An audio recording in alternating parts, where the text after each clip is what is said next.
This week's guest is living the dream, folks. He is a former London dispatch rider. He's been a chauffeur with the Virgin LimoBikes. He's raced from club level right through to world endurance. And he was even a coach at the Ron Haslam Race School. He's currently riding around the world, and he joined us from somewhere in South America for a wee chat. I had a slight technical boo-boo at the start of this, so for about the first 5 seconds, well, you'll see. Folks, Damian Demon Rides Rowley, Bru Time episode 178. Enjoy. Down in the dirt. I can't hear you. Okay, what's gone wrong here? You need to set your audio speaker to headphones. I have. I can hear the music when I do the test, but I can't hear you. How about now? Fucking hell. So it wasn't me at all. It was you. It was me. This bloody mic. Oh, it's a really good mic, but it's got this crazy mute function. So if you just, you'd literally, you just brush it with your hand. So sorry. Hi, how you doing? Yeah, fine. I just thought, I'm not completely useless. How can I be getting this so fucking wrong? I've ridden from here to here and I've fixed my bike and I can't turn the speaker on. I've been around the world, can't work a mic. It's not 180th episode of this. Yeah, still can't work the mic. Yeah. Priceless. Anyway, absolutely priceless. It's good to have you on. It's good to be seen. It's only been nearly 5 minutes of us doing charades. Oh dear. How's my studio look? Oh, shall I go and shut the wardrobe? Because it looks pretty awful, doesn't it? Oh, let me go and shut my wardrobe. No problem. Okay. Makeup. Right. Hair. And right, action. We're done. Hello.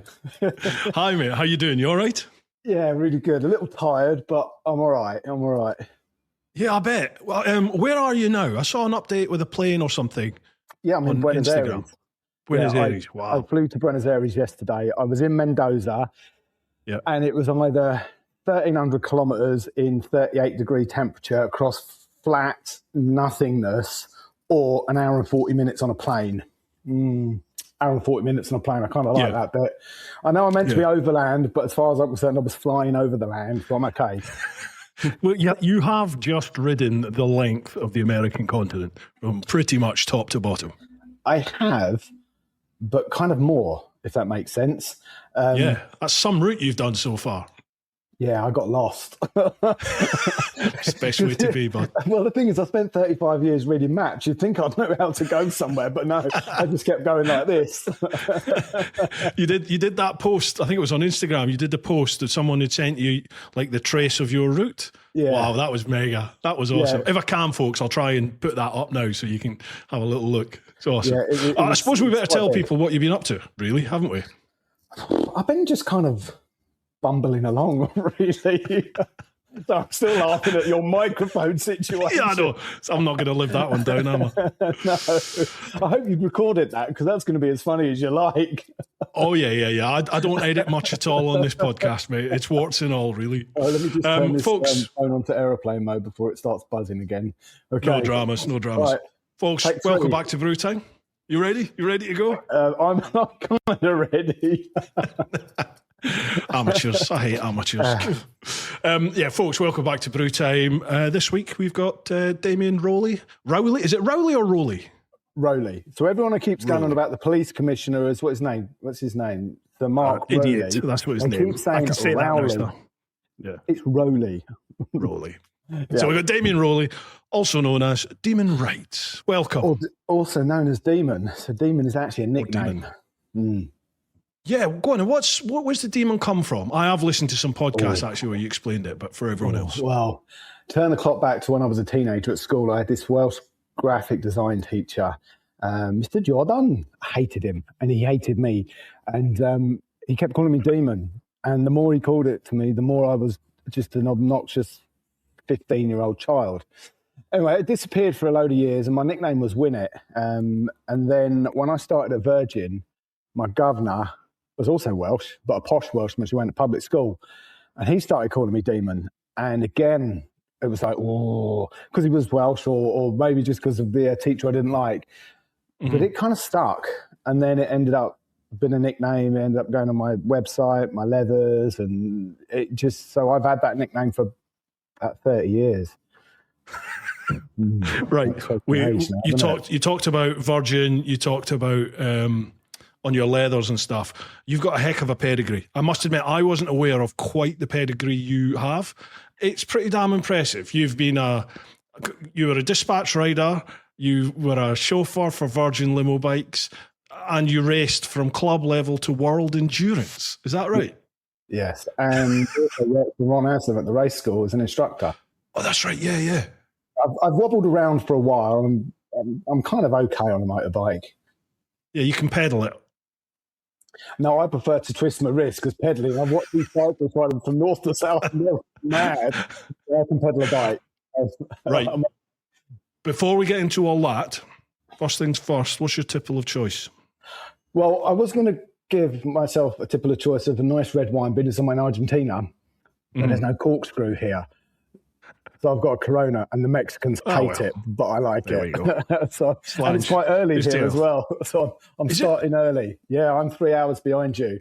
So yeah, but it's Friday. It's 4 o'clock, I would say. You're a working man. Every day's beer day when you're on a journey like this, isn't it? Don't tell everyone. You're working hard. That's what I tell everybody. Just going to pour myself a little one.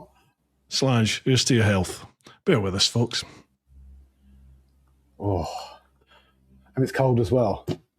Lovely job. Sludge, here's to your health. Salute, as they say here. Sludge you are. Right. Beautiful. Right then. I don't want to call you Damian. You can call me whatever you want. I won't answer. No, call me whatever you want. We've got so much to dive into here, but first off, I'll go with the usual. I'll hand it over to you. Who are you, and what brought you to where you are? What brought me to where I am? Right, my name is Damian Rowley, known as Demon, or other things, some of them unsavoury.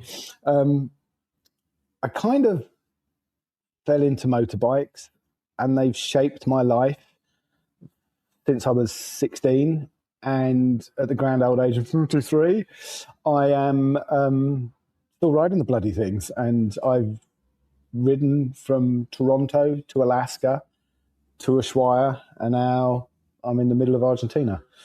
Kind of it condensed into about that many words. Yeah. You are typical of so many people I have on here who have done amazing trips or achieved amazing things in life. And they really play it down massively.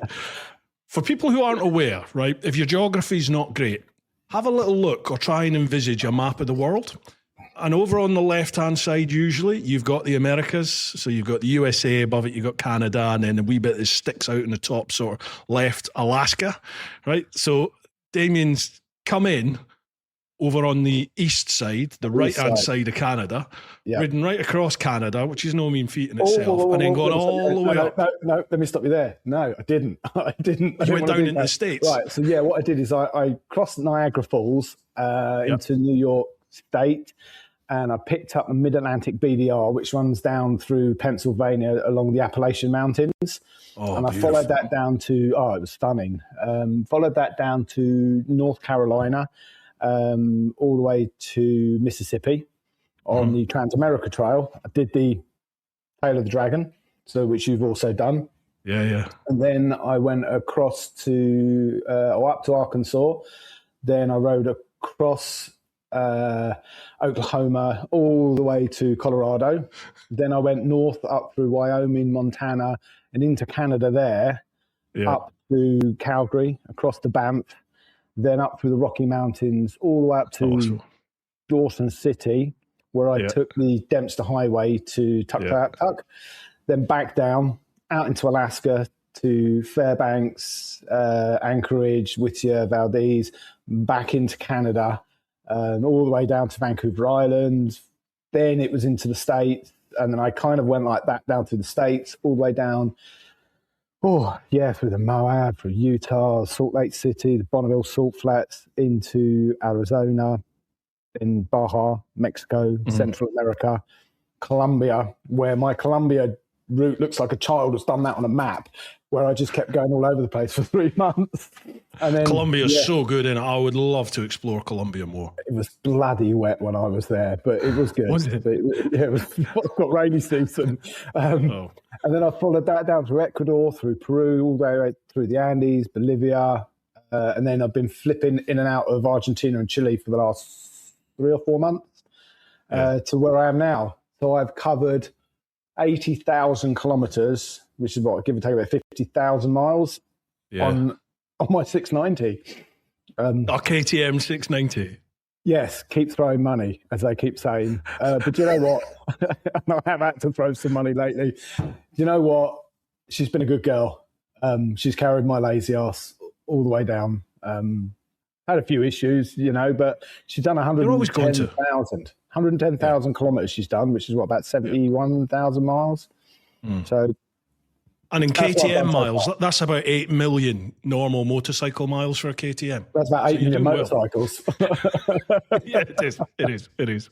Right, there's so much there that we can dissect, but I want to know what brought you to that point where you went, I'm going to ride? Because this is ideally, this is going to be an around the world journey, isn't it? I know it's budget dependent and all that sort of stuff. What got you to that stage when you were just like, fuck it, I'm going? So this podcast is powered by Conqueror's Motorcycle Apparel, a biker's clothing shop built by bikers, run by bikers, for people who actually ride.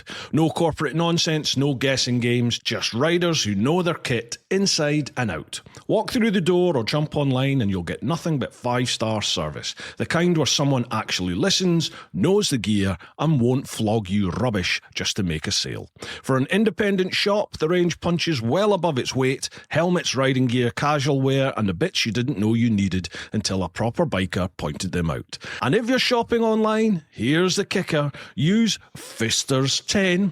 Yes, Fisters10 at checkout for 10% off, because good gear should come with a bit of respect. Conqueror's Motorcycle Apparel, built by bikers, backing bikers. You can check out their website at conquerorsapparel.co.uk, or if you're down near St Leonard's on the south coast of England, pop along to the shop, stick your head in and say hello. As always, a huge shout out to all of you over in the clan, over on Patreon, patreon.com/TeapotOne. I keep saying this, folks, but literally I could not do this without your support. The YouTube millions certainly are avoiding me. So with people like you over in the clan, my tours, this podcast, merch, everything like that, that's what allows me to keep a roof over our heads. And we've built a pretty special little community there in the clan. We do rides throughout the year. We do some live streams. There's meetups. Check it out.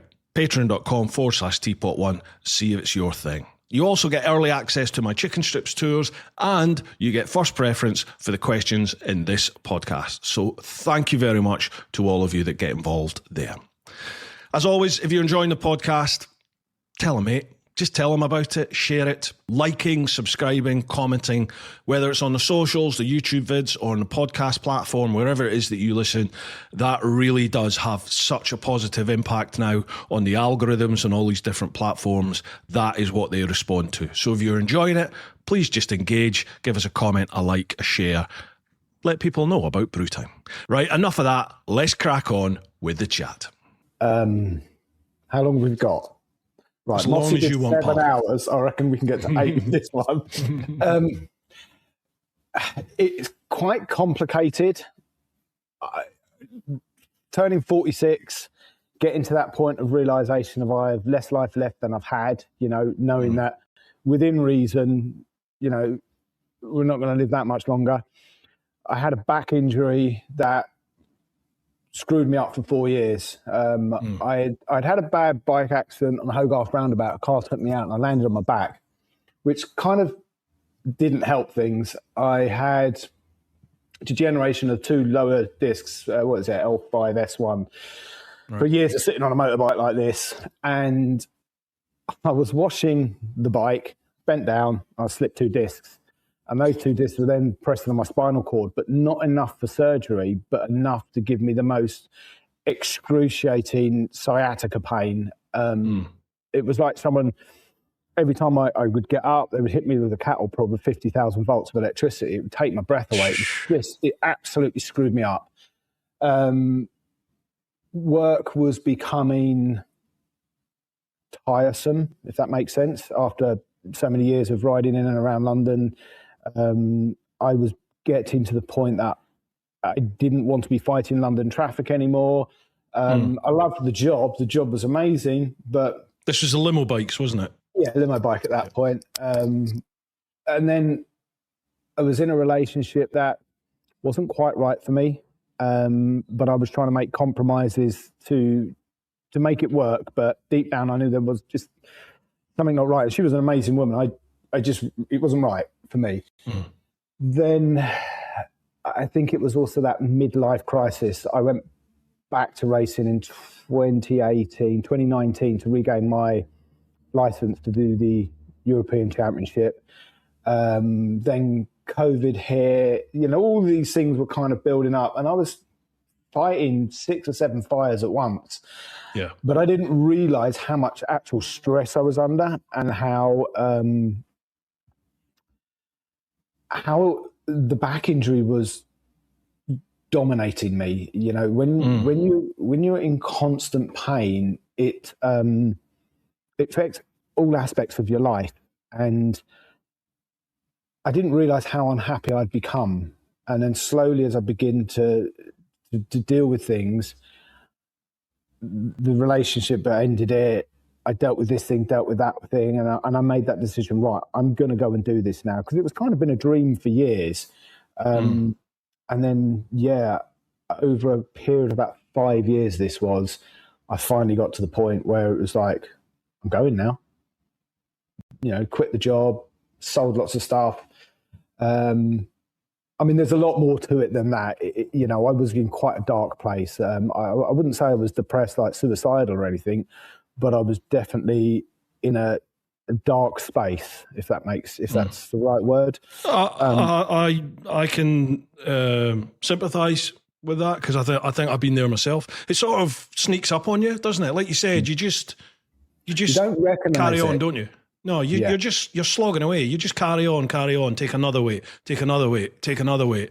And then all of a sudden, something I don't know what, something just hits, doesn't it? I've had those sort of moments where you just go, oh, geez, right, I'm not myself here. I'm really not myself. I need to figure this out, sort it out. It was somebody saying to me, a girlfriend of mine, she said to me, Damon, she said, you're not very happy. Why? What's going on? You're angry. I'm like, no, I'm fine. There's nothing wrong with me. But a couple of years later, that was in the back of my mind. And I'm like, she's right. She's obviously seeing me changing. Other people could see that I wasn't in a good place. But I was literally, it was like treading water. Not that I can swim, but if that's what it was like. It was just like, I was just treading water. I was just existing. I wasn't living. And that was really not part of who I've been for all of my life. I've lived, I've chased dreams, I've done all sorts, but this was just survival. And I didn't want that for the rest of my life. And as I said, I don't think people recognize the signs until it's too late. And I managed to deal with it and then move forwards. Of course, it sounds really quite depressing, doesn't it? But, Joe, it's quite astonishing how many people and how many blokes in particular I've spoken to on here and just through tours and mates and just general conversation. The amount of people who are going through the same stuff. Obviously their situations, everyone's situation is different, but that feeling, I think, is pretty much the same for so many people. There's so many people fighting their own battles at the moment. I think, thankfully, this day and age, there's not the stigma that there was, but, it's still hard to come out and go, I need some help here. A lot of men don't want to show vulnerability because it's a sign of weakness. But I think if you can accept your vulnerabilities and show them, that actually is a sign of strength, because you recognize the problem. Now, it doesn't mean it's going to be cured, but you're beginning to understand it. And that, I think, is the first step to to moving forwards is accepting that, yeah, you've got a problem for whatever it is. I mean, you could be scared of a spider. That's a vulnerability. But, this is a vulnerability that as men, we're not meant to have, but we're human beings, and it is what it is. And you got to deal with it. Yeah, absolutely. Right. So you decided you were going to do this trip. You said it had been there for a while. What first sowed the seed? For me, it was, oh God, I mean, bikes. I think I've spoken about this before and quite recently on the pod. When I was a wee kid, my dad brought a mate over who rode a bike and he plonked me on the tank. And that was just like, oh, what is this? I want this. But I was never allowed a bike as a kid growing up. And that never sort of reappeared in my mind till I was in my 30s. And then by that point, it's like, I've got grown-up money. I'm a grown-up. I don't need to ask mum and dad, well, hey, go and do my bike test. But for you, and the travel thing was just, it was long way round. It was seeing long way round, and that just lit a fire for me. But for yourself, for this desire to travel, to go off, what brought that about? Quite a weird one, actually, because my ex-wife will tell you, not that you're going to speak to her, but if you did, because she even said this to me, for someone who she battled for 5 years, I think it was, to get me to go on holiday when we first got together, I flatly refused. I didn't want to go anywhere. I was quite happy to stay in the UK. But now to be the one who is traveling like this is completely not what I am. I'm a Cancerian. I'm a homemaker. I like my safety of my shell. So to lift out a bag on the back of a motorbike is completely not normal. So I say it was kind of a dream. So winding the clock back way, way, way back, I remember watching Austin Vince's Mondo Enduro on YouTube in the early days in the office at LimoBike, and we were like, oh, that's really cool, blah, blah, blah. But again, it was, I was 27, 28, something like that. I was still racing club level, no British Championship thing at that point. And then a mate of mine was getting ready to go off on a round the world trip. And with that, obviously, Long Way Round happened. And it was kind of always a dream, but I was in a very different point in my life. And then a couple of years later, the dynamic duo of Ewan and Charlie started using LimoBike, and I was running Ewan around on the bike, talking to him about it. But again, it was never an option because it's massive to do this. So again, it was just always like kind of a fantasy thing. And then wind the clock a few more years, and that mate of mine who had spent years traveling had set up in fact, before that, I'd got divorced and I jumped on a plane, and it was after talking to James May and Richard Hammond about their Vietnam trip. I went and did the same thing, but the opposite way around. So that was my first taste of it. Then I did a month in India with what was then my ex-girlfriend, but then I was in a relationship, so it was never going to happen. God, sorry, some memories coming flooding back here, just trying to think about No worries. So it was kind of just always a fantasy thing. And then Adam set up this a business doing trips to Morocco. And I was like, I'm going to come and do it. I'll do one of these 3-week tours here. And I was going to buy a 990. He said, no, buy a 690 because you can do the green lanes, blah, blah, blah, blah. So I bought this 690. And it was literally, I was just going to go and do a tour with him. And then I was going to be kind of support rider at the back. And this was also going to be hopefully a way of getting out of what I was doing. Yeah. So it was always there, but it was never an option just because I wasn't in a position to be able to do it. I had other commitments.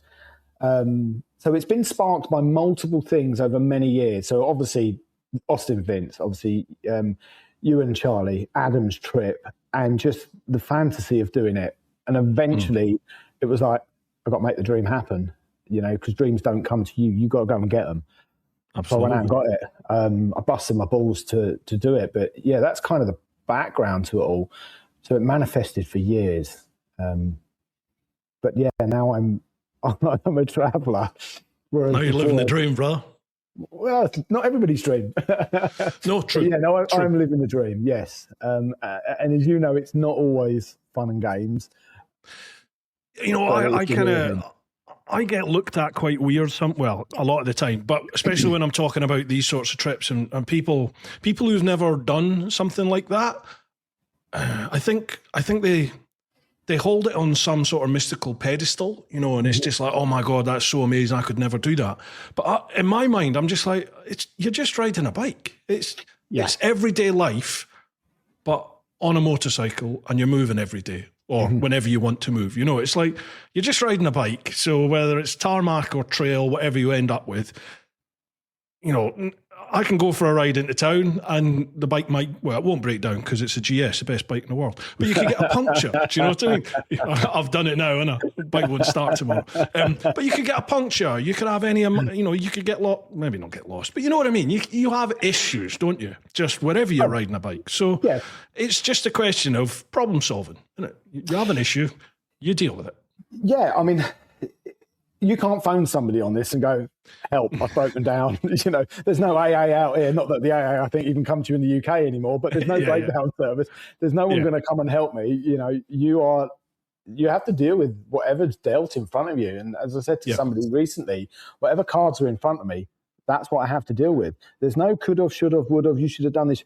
This is what I had. This is what I'm going to deal with. I'll deal with it in the best way I can. And yeah, you do. You learn resilience, you know, you learn to rely upon yourself and only yourself, which is, you had that issue with your battery not charging.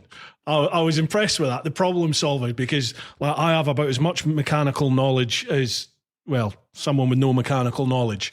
And you could just see the problem solving going through your mind. It's just like, right, okay, it's either going to be the regulator rectifier or it's going to be the starter. Well, I've got the regulator rectifier. Okay, let's see what we could do with this. And you were literally at the top of a mountain or something, weren't you? 15,700 feet up at the top of Rainbow Mountain. It was, excuse my language, fucking cold when I left that morning. But yeah, I'm up a mountain in Peru. And I love that when you change the regulator, and it got the battery going, didn't it? You had to take the battery out and go and get it charged. Right. So there was a lot I didn't put in that video because I could have bored you all for hours with it. So long story short, there was not enough power in the battery once I changed the regulator and realised, you know, because I think at that time it was getting about 8 volts, and to turn it over and run the ECU, you need at least 11.5 volts. So it just wasn't happening. And I saw this little building where they were selling stuff and things for the tourists going up Rainbow Mountain, and I saw a plug on there, and I had a battery booster, and I thought, right, I'll go and plug the battery booster into the plug socket. And so I wandered over there, and this Peruvian woman come over, and she opened the door for me because I was plugging it in. And there on the floor is a 12-volt car battery. She connects the car battery, and I'm looking at it, I'm thinking, how do they charge that?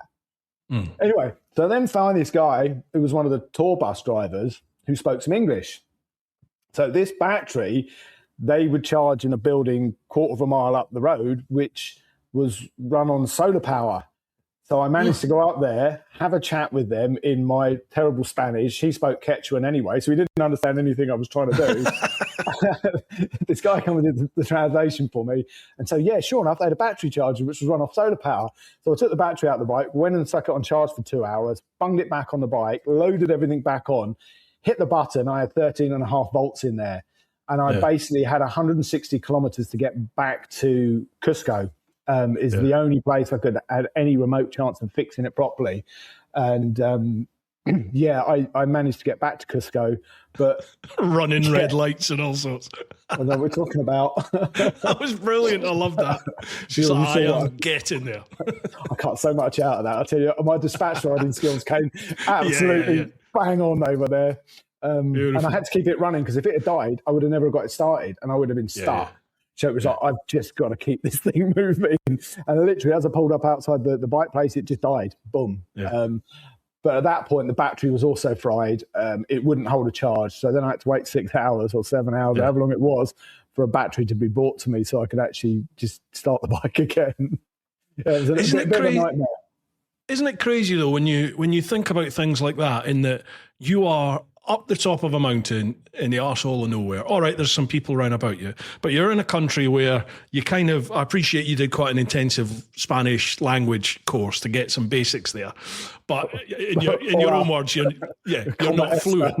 So you're up a mountain in the middle of nowhere, don't really speak too much of the language. You're kind of up the creek without a paddle, yet like things work out, don't they? Isn't it amazing how when you put yourself out there in positions like that, but you make yourself, I think it's, I'm a bit of a hippie now, I really am. I think if you make yourself open to any opportunities that might come your way, they just present themselves. At one point, they just present themselves.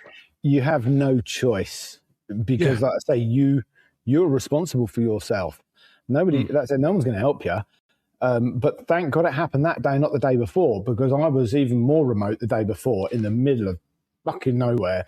And if it had happened there, I would have been crying like a baby. so like, why didn't it? In my mind, it's like, well, it could have gone then. So why didn't it? Like, is this just luck or what is going on? I think that was luck. I know why the stator burnt out. So the original stator had actually burnt out when I was in Mexico. And I had it rewound by a local guy. And it was only when I held it up next to the new one I'd got sent from Lima that I could see the amount of resin on it. So instead of just one or two terminals burning out that normally goes on a stator, the whole thing was black. And I basically think the amount of resin he'd put on was not allowing it to cool properly. And just over a period of time, it had just, cooked itself. And it just happened to finally fail that day. But yeah, why? Who knows? What a day that was. Right. Motorbikes. How'd you get into motorbikes? By accident, really.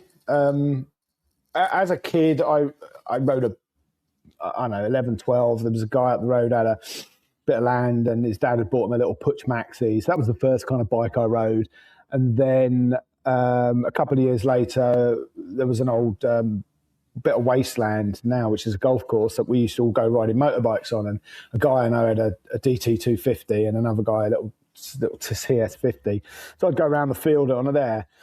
But it wasn't something that was I wanted. I was 14, 15. I was wearing Pringle tops and Lacoste, and I was in the cars with these guys, and I wanted a Mark II Escort, and I wanted girls in the back, and that was kind of what I wanted. And then at 16, because obviously the license and you can ride a 50cc or a 49cc, I got one for a year for transport. And as I say, I describe it as taking crack. I just got hooked. Wow, And over that year, I was riding 250s, 750s, all illegally because, I was 16, didn't have a license for any of them, but, because you could get away with things back in the 80s. And that was kind of why I got into motorbikes. And at 17, my mum said, I'll buy you a car now. I'm like, no, I don't want a car. Buy me a 125. And she's like, So I went out and bought myself a little RG 125 and a little race replica. So I'd gone off like a little scrambler, which now they call motocross, but back in the day we called them scrambler. So I'd gone off a scrambler type bike, got onto a little sports bike. And I'd started watching on a bit of Eurosport, 500 Grand Prix. So it was back in the day of Rainey, Swans, Gardner. Wow. And I was just like, oh, that looks good. So I was riding like an absolute twat. And, my RG, I had ported it, I put a pipe on it, I'd rejetted it, put an air filter, and I sorted out the reeds on it. So this thing on the clock, I was getting about 95 mile an hour out of it and should only be doing 70. So I was just going everywhere like this. And now it was like, I need to get racing leathers because I'm going really fast. So I bought racing leathers and it was all about trying to get my knee down. It was all about pulling wheelies. Yeah. But I learned to crash so many different ways. I was quite an expert at crashing. Why I kept falling off, I don't know. I was young, dumb and full of cum, and I was riding way, way, way beyond any ability that I actually had. Because bear in mind, I'd only been riding a bike just over a year. So it's not like I'd started at, X age. And that was how I got into motorbikes. It was just pure luck. And when I was on the 50, I was riding around with a couple of other guys and we met another group of people. And then all of a sudden, this group of us was about 40 or 50 of us from all the local area, and we used to meet up in a car park in Staines, which I think they're called now Staines upon Thames, and I think Ali G was the man who made that place. Yeah. We used to all hang out in the car park there. We used to get hassle from the old bill. We used to race around the one-way systems. We were just juvenile delinquents. Kids, absolute freedom. And yeah, it was just the most special time, having that freedom on a motorbike. I think my first long trip, I say long, it's only 60 miles, but on a 50cc motorbike, it was a long way. 4 of us set off down to Brighton and got down to the pier, wow, we've got here, I was only, 16. And then on the way back, I seized it on the motorway. But I was like, I went everywhere like that. It's just, And I was just hooked on the things. Had to learn how to fix it because I couldn't afford to pay anyone to do it. So, I was also pulling the engine apart and just learning my trade, I suppose, where I am now. Which I think now it's very hard for young riders to get into motorbikes. Everything is so expensive. I was just thinking that. I was just thinking like the difference between, your experience as a youngster and what got you into bikes and kids at a similar age now. It's almost not achievable for them. No, it's not. It's forget the price of just clothing. The licensing. I mean, back in my day, God, I do feel old when I say that. Back in my day, but you did your part 1 test, your part 2, and you could ride anything you wanted as long as you could get insured. Same as you do with cars. But the way they've restricted you now, I think it's bad. Don't get me wrong. I'm not saying you should go out and pass your test on a 50cc and go out and buy a super bike. When I was 17, I got 125, then I passed my test, I got 250, a 350, and so on. I had singles, twins, 4 strokes, 2 strokes, everything. But nowadays, they're so restricted, and I'm not sure. I think once you pass one part of it, you can do for 2 years, and you have to pass it again or something. So, depending on your age, Yeah, and it's just like, basically, they're having their trousers down and they're arse spanked for money because So you can understand why they're not getting into it, and also with the bike theft as well. Why do you even want a motorbike? But I think the young crop are just not coming into it like when I was a youth, which is sad because it was the most amazing time. Yeah, it's quite a dark time for the bike sector at the moment in the UK. There seems to be more and more dealerships and even kit stores. Everywhere seems to be shutting down. Yeah. It's hard going at the moment. I went to school with Dave Lilly. So Dave Lilly, you might know the name of Jack Lilly's. Yeah. He obviously sold out to Lind now. He works out, and I was talking to him recently, and he was just saying that the industry's in dire straits for multiple reasons. Just people don't have the money to do it. What's a bike now? 12, 13, 14,000 pounds? Yeah, I mean there are there's budget bikes now at 7-8 grand. But it's that used to be. That used to be. Yeah, superbike back then. Yeah.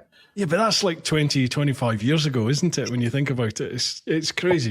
Well, I bought my first bike. I passed my test in 2008.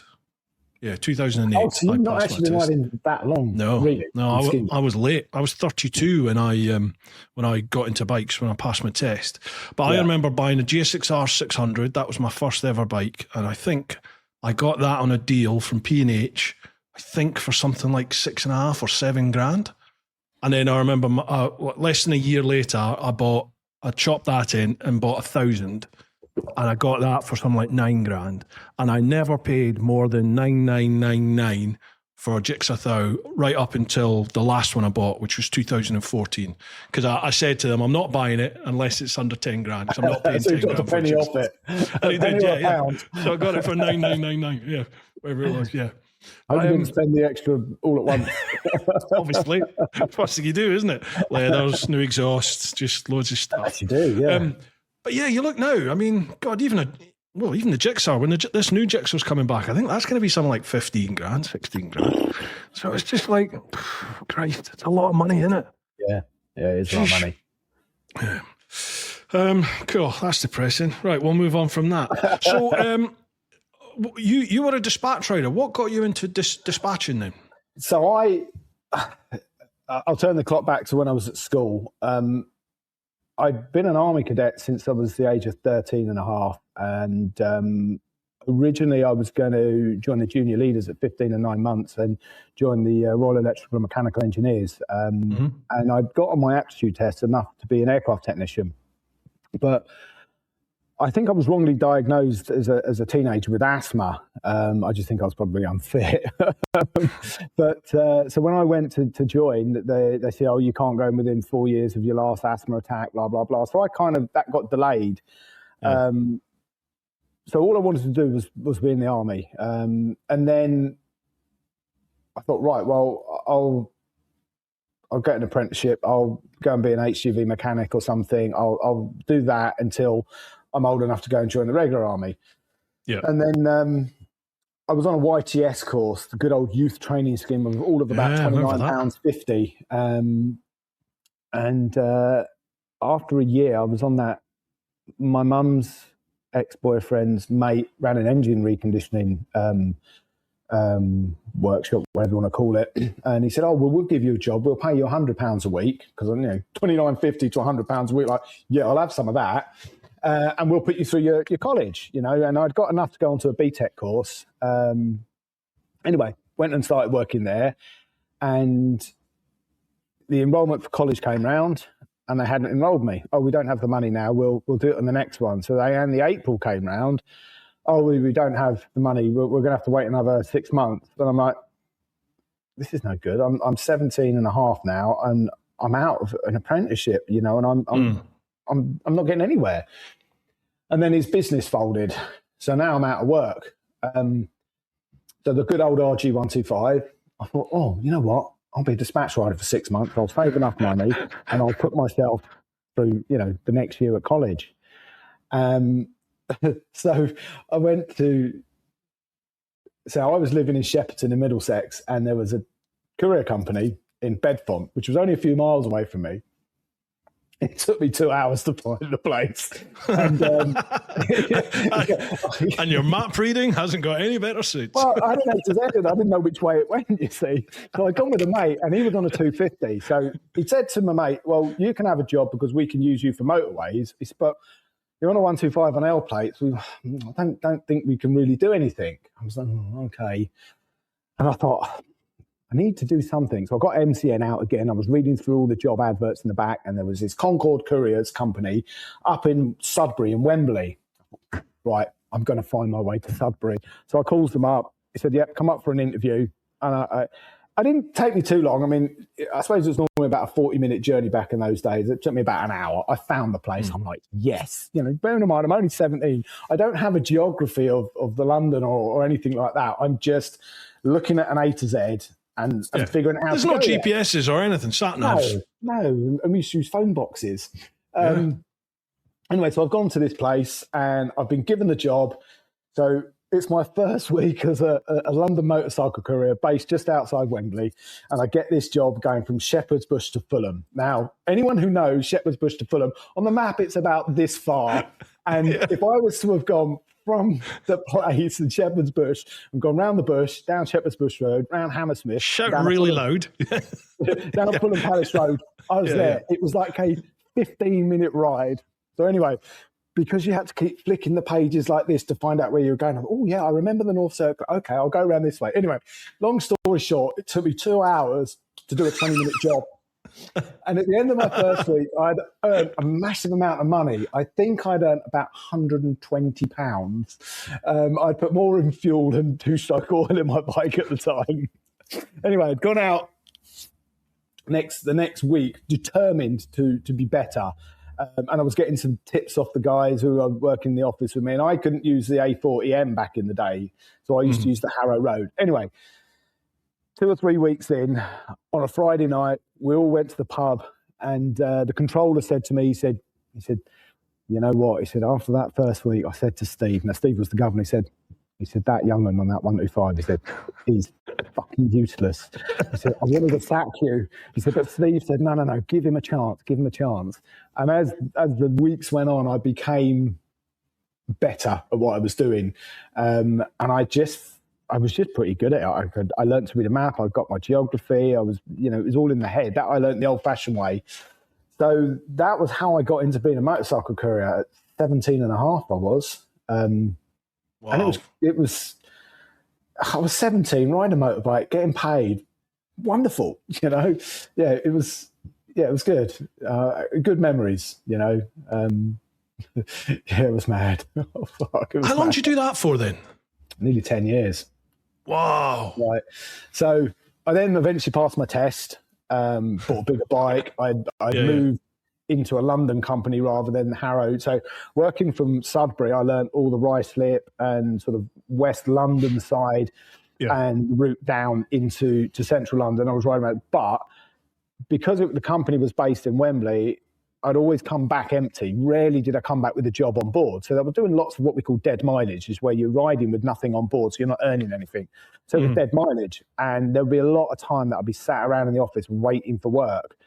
And I just thought, I need to move into central London, because being 10 miles out, and Wembley ain't that far, but unless I got 4 or 5 or 6 jobs on, I'm not actually earning enough money. And I was commuting from Charlton Village, Shepperton, up to Wembley every day. So then I moved into central London and I started earning proper money. You know, I was, you know, on a busy day, if I was just doing minimums, when I say minimums, just short ones in town, I'd do 40 minimums a day, which would be 80 addresses. You know, that was in and out, up and down. You know, yeah, it was proper full on work. And then middle distance, long distance stuff, you know, so I could be going to Manchester at 3 o'clock in the afternoon and, you know, whatever it was. So I was pretty good at it. You know, I had a reasonable living. And I was young, you know, I was just having fun. But I was kind of still lost. I never knew what I really wanted to do. I never really thought I'd be riding motorbikes for this long, riding for a job. It was just a means to an end. You know, I got with my ex-wife when I was 19. We'd moved into a rented house and so on. I was just growing as a person, but I always knew that I wanted to get out of being a courier, because it's a hard job, you know, especially through the winter months and that. And but yeah, I ended up doing that for just shy on 10 years. Wow. Yeah. So when did the racing start then? How did all that come about? So I got to, what was I was 19. I got a 350 power valve, the old RD 350 YPVS. And I was just, like I say, I was riding like a twat, and no one thought I'd reach the age of 21, because everywhere was a race for me. Every roundabout was my racetrack. I got the nickname Roundabout Rowley, because I just kept going round and round and round the roundabouts with my knee on the floor. Trying to get you, Yeah. Well, the Oxshott Woods roundabout on the A3, I don't know if you know it, in the middle of Oxshott, there's a big roundabout. They've got kind of little straight bits. I could do 70 mile an hour around that thing with a knee on the floor. Jesus. You know? It was. That was what I do. I'd go to Staines, big M25 junction, 70, 80 mile an hour around that, just going, and I just thought, I got to do this on track, because I'm going to die, or I'm going to lose my license, because I'd already been banned from riding for 6 months. Yeah, I pulling wheelies, speeding, driving under all the good stuff. All the good stuff. Yeah. So I got disqualified from riding for 6 months when I was 18. Wow. I ended up working in an indoor karting centre. So I was racing around on a go-kart all the time. So then move forward. Yeah, I was just riding like an absolute twat. So I was 19 and a bit. I bought a Mark 1 power valve off another guy I knew who was gone into racing sidecars, and went to Mallory Park and did my sort of first test session. Then went down to Lyddon to do my first ever race. My first ever race I finished 4th. And I just got this bug for it. So I was 19, almost 20 when I first started racing. So bearing in mind, I only started racing riding at 16, and then I started racing at 19. It wasn't like I'd been riding motocross like a 5-year-old or anything. I just found something that I kind of had a bit of a flair for. And it was, it was 19 racing motorbikes. It was wonderful. Yeah, that was how I got into club racing. Club racing. That's how I got into club racing. Rode the power valve for a year, but I spent more time fixing it because I didn't understand about jetting and stuff like that. So the thing kept detonating where it was running too lean. Oh, jeez. Yeah, I know that's not good. I don't know much about engines, but I know that's not good. So I kept going down to Bob Farnham down in Folkestone, who kept tuning and going, oh, yeah, we're going to make more money out of this bloke. Spent more money fixing that thing. And then I bought a CBR 600, the old jelly mould one. And I had a big crash at Snetterton. First time I was riding it, I was flat out down the back straight. And I was like that. And somebody on a two-stroke did a plug chop, came across the track, and I went smack into the back of them at about 150 mile an hour. I went down, I hit my head on the track. My helmet, it's got all scuffs down, all the way down there. I was unconscious. I was out cold for 10 minutes, taken off to Snetterton. I don't remember anything. I remember a couple of little bits that morning, and then about 8 o'clock that night. And then I was obviously beginning to find out what was going on. And I remember the doctor coming around in the morning, and they said, oh, how are you feeling? I went, yeah, I'm all right. I said, but I got really sore testicles. So what had happened was, when I hit the back of this bike, his back wheel shattered. The spoke went through my front wheel through the tyre, into the rim, pushed that square back in between the middle downpipes. And obviously I slammed into the petrol tank, and my ghoulies went about that far into the tank. And it's got this big, of course. So I had one testicle like that. You're 9 years old again. About that. And it was literally like that. And so she's had a look. She said, oh, yeah, she said, there's some swelling on that. I went, fucking telling me. She said, right. She said, it should be okay. We'll say just go away for a week.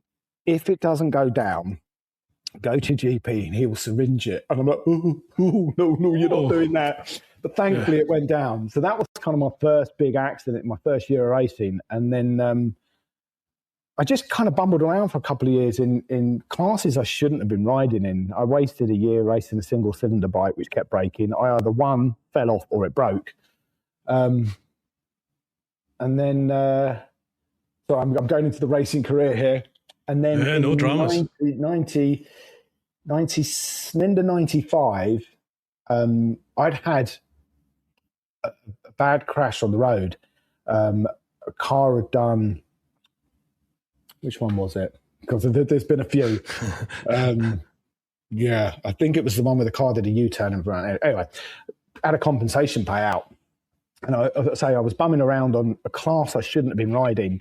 I should have been in the 400 Supersport, 250 Supersport class. That was the feed really to British Championship at the time. Anyway, so I bought a CBR 600 FM and got MHP, which does the exhaust. Back then it was Mark Hill Performance, as in tuning engines. He tuned my motor and I had a reasonable engine on it. So on the shorter circuits, the tight and twisty stuff like Cadwell's Woodland section, boom, I was there. But on the fast bits, couldn't. But all of a sudden, now I was actually running at the front of races rather than breaking them and things. And I had a pretty good season on it. And then in 97, that famous thing called the CB500 Cup came out. And I thought, get rid of the CBR, do this one-mate championship. We're all on the same things. But there was this snotty-nosed little kid called James Toseland who kicks all of our asses. What does he know? But he came in, right? He came in, he was 16, he was riding for Mick Corrigan, and he was in it was the National Championship and the Newcomers Championship. And because he hadn't raced, he was in the Newcomers, but he was just too quick for that. So they moved him across to our championship, which they shouldn't have done, because otherwise somebody else would have won. But he went on, he won 9 out of 10 rounds. And so that was my step up to British Championship was on the CB500 Cup, which also didn't go particularly well for me. So, so I'm going on it. I'm rabbiting on. So Mallory Park, round 2. So round 1, I'd qualified, I don't know, 20th, something like that at Brands Indy. And going into Druids on the first corner, 6 of us went down together. And it ended up being the back page of Superbike magazine. It was Crash of the Year. We'd won Crash of the Year over Chris Walker's Cascades crash. I don't know if you've ever seen that picture where his bike's upside down. He's in the air like that. No, I don't think I've seen that. Oh, yeah, it's a classic one. I'll try and Google it. I will, yeah. Anyway, so at the end of the year, Superbike magazine put a load of crashes up, and ours was voted crash of the year because there were 6 of us gone down. And so there's another story in this one that I'll lead on to. So there was a guy that bumped into the back of me, that pushed me into the back of somebody else. That person I rammed into the back of ended up becoming a work colleague for me for the next 25 years. But anyway, so gone to round 2 at Mallory Park, and I qualified 3rd. So I'm 2/10 off pole behind James Toseland. I've got Gordon Blackley 1 place down there. I'm at the front of the pack now. I know I can ride a motorbike, but at the end of qualifying, I launched it into Gerrard's and the bike went boom, boom, boom. I got pictures of it, cartwheeling. Race started, and I went from 3rd to last. I'm like, what's going on? What I hadn't realised is when it came down, the exhaust had hit the shock and bent the damper, so it squatted itself down. Fix that. The next round, I just couldn't get this fucking bike to work. By the end of the season, I thought, I've got to go and get this bike checked. So the yoke was bent one way, the headstock was bent the other way, and the swinging arm was bent. So I'd spent the whole year riding around on a bent motorbike. I'm like, sheesh. Because back then there was nobody to help me, nobody to say, look, you need to do this or you need to do that. I was bumbling along a bit like I am now. Were you doing all your own spannering as well then? You were just... Everything. Jeez. Everything. Yeah, just out of the back. And you were of the still truck. 2/10 off the lead at the start? That round, I was 3/10 off pole, Good God. I could pedal a motorbike. I had moments of brilliance. I had utter moments of uselessness as well. A couple more years, and I'd moved then onto the next year I did the 500 Cup again. I know you didn't ask about this, but you're getting it anyway. No, I mean, I love it. It's awesome. I then had a crash on the road. Car pulled out in front of me in Parker Street in Covent Garden, and I basically slammed into the front of his car. And when I left the bike, I snapped my thumb. I don't know if you can see this there. Oh, yeah. Yeah. I dislocated it and snapped it there. It was what's called a Bennett's fracture. So my hand was pinned together. I missed most of that season. I think I got round 2, then that happened. I missed another 7 rounds. So that whole year was just gone. And then I moved across the Hornet Cup, the old CB 600 Hornets in 99. And first round, qualified 9th. I was leading the race, and going into Chris Curve, the back just stepped around on me. It's like, fine, I'm still got pace. I still know I can ride a motorbike. I'm running at the front of the race. We're going to have a good year. Went to Mallory Park, and this was before they put that stupid Ed Wieners in, and that they've screwed up Gerrard's as well. And I had a massive high side, about 110 mile an hour going through Lake Esses. As I flicked from right to left, it just spat me off, threw me up in the air. I came down, I shattered this finger, as you can see, the 2 finger tip. I broke a rib, all the ligaments in my right ankle.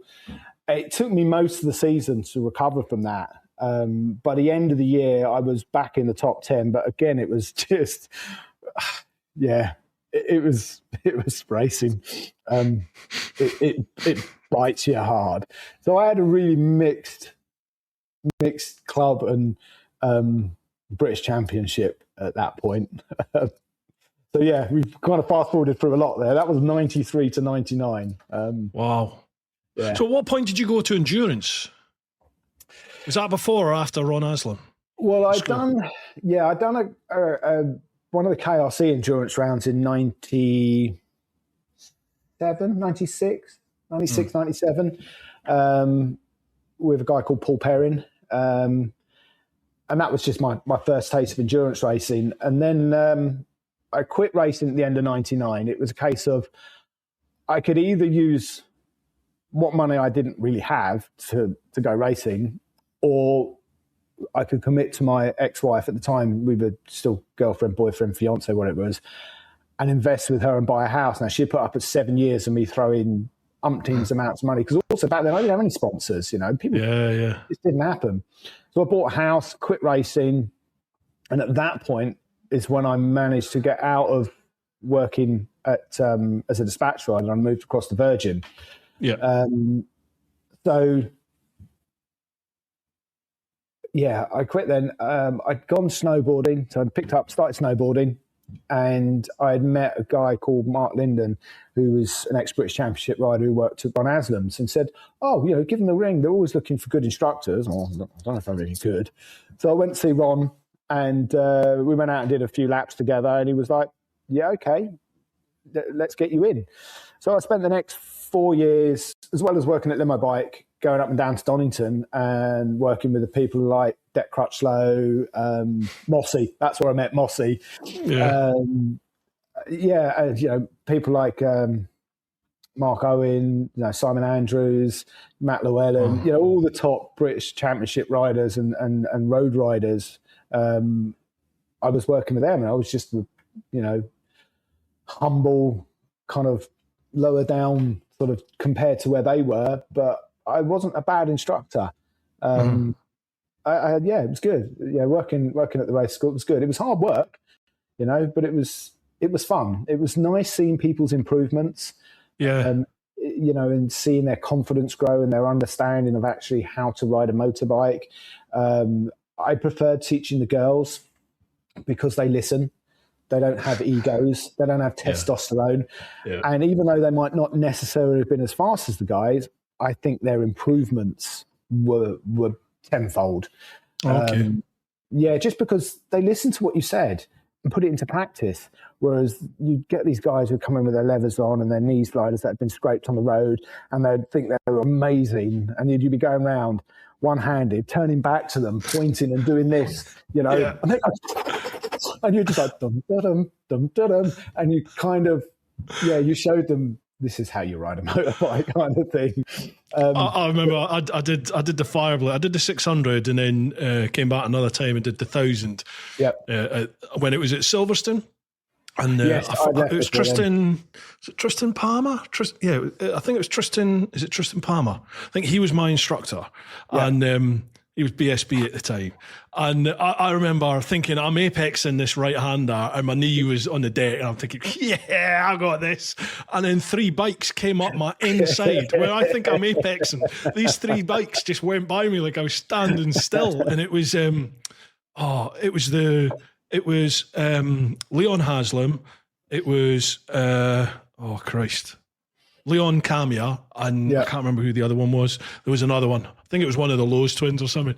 But I mean, me thinking I'm apexing, and there was enough room for not 1 but 3 bikes to come up the inside. See, that's the thing, when you've got a racer and somebody, maybe a track day rider, or and I know some of the track day riders are pretty quick. Don't get me wrong. I'm not saying they're all that.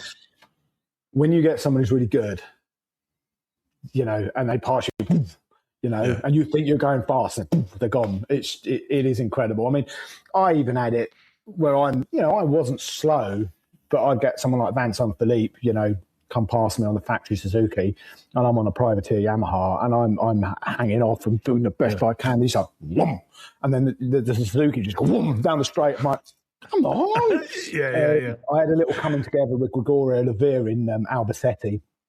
He was shaking his fist at me. I was going into pit lane. I had my hand up, and he's going past me, giving it all this. So I went up to Gregorio after. I went, "You got a problem?" I was like, "Mate, got my hand up. You've been racing long enough. You should know it works." But some guys, even made me look like slow as anything. There's always someone quicker, isn't there? It's always someone quicker.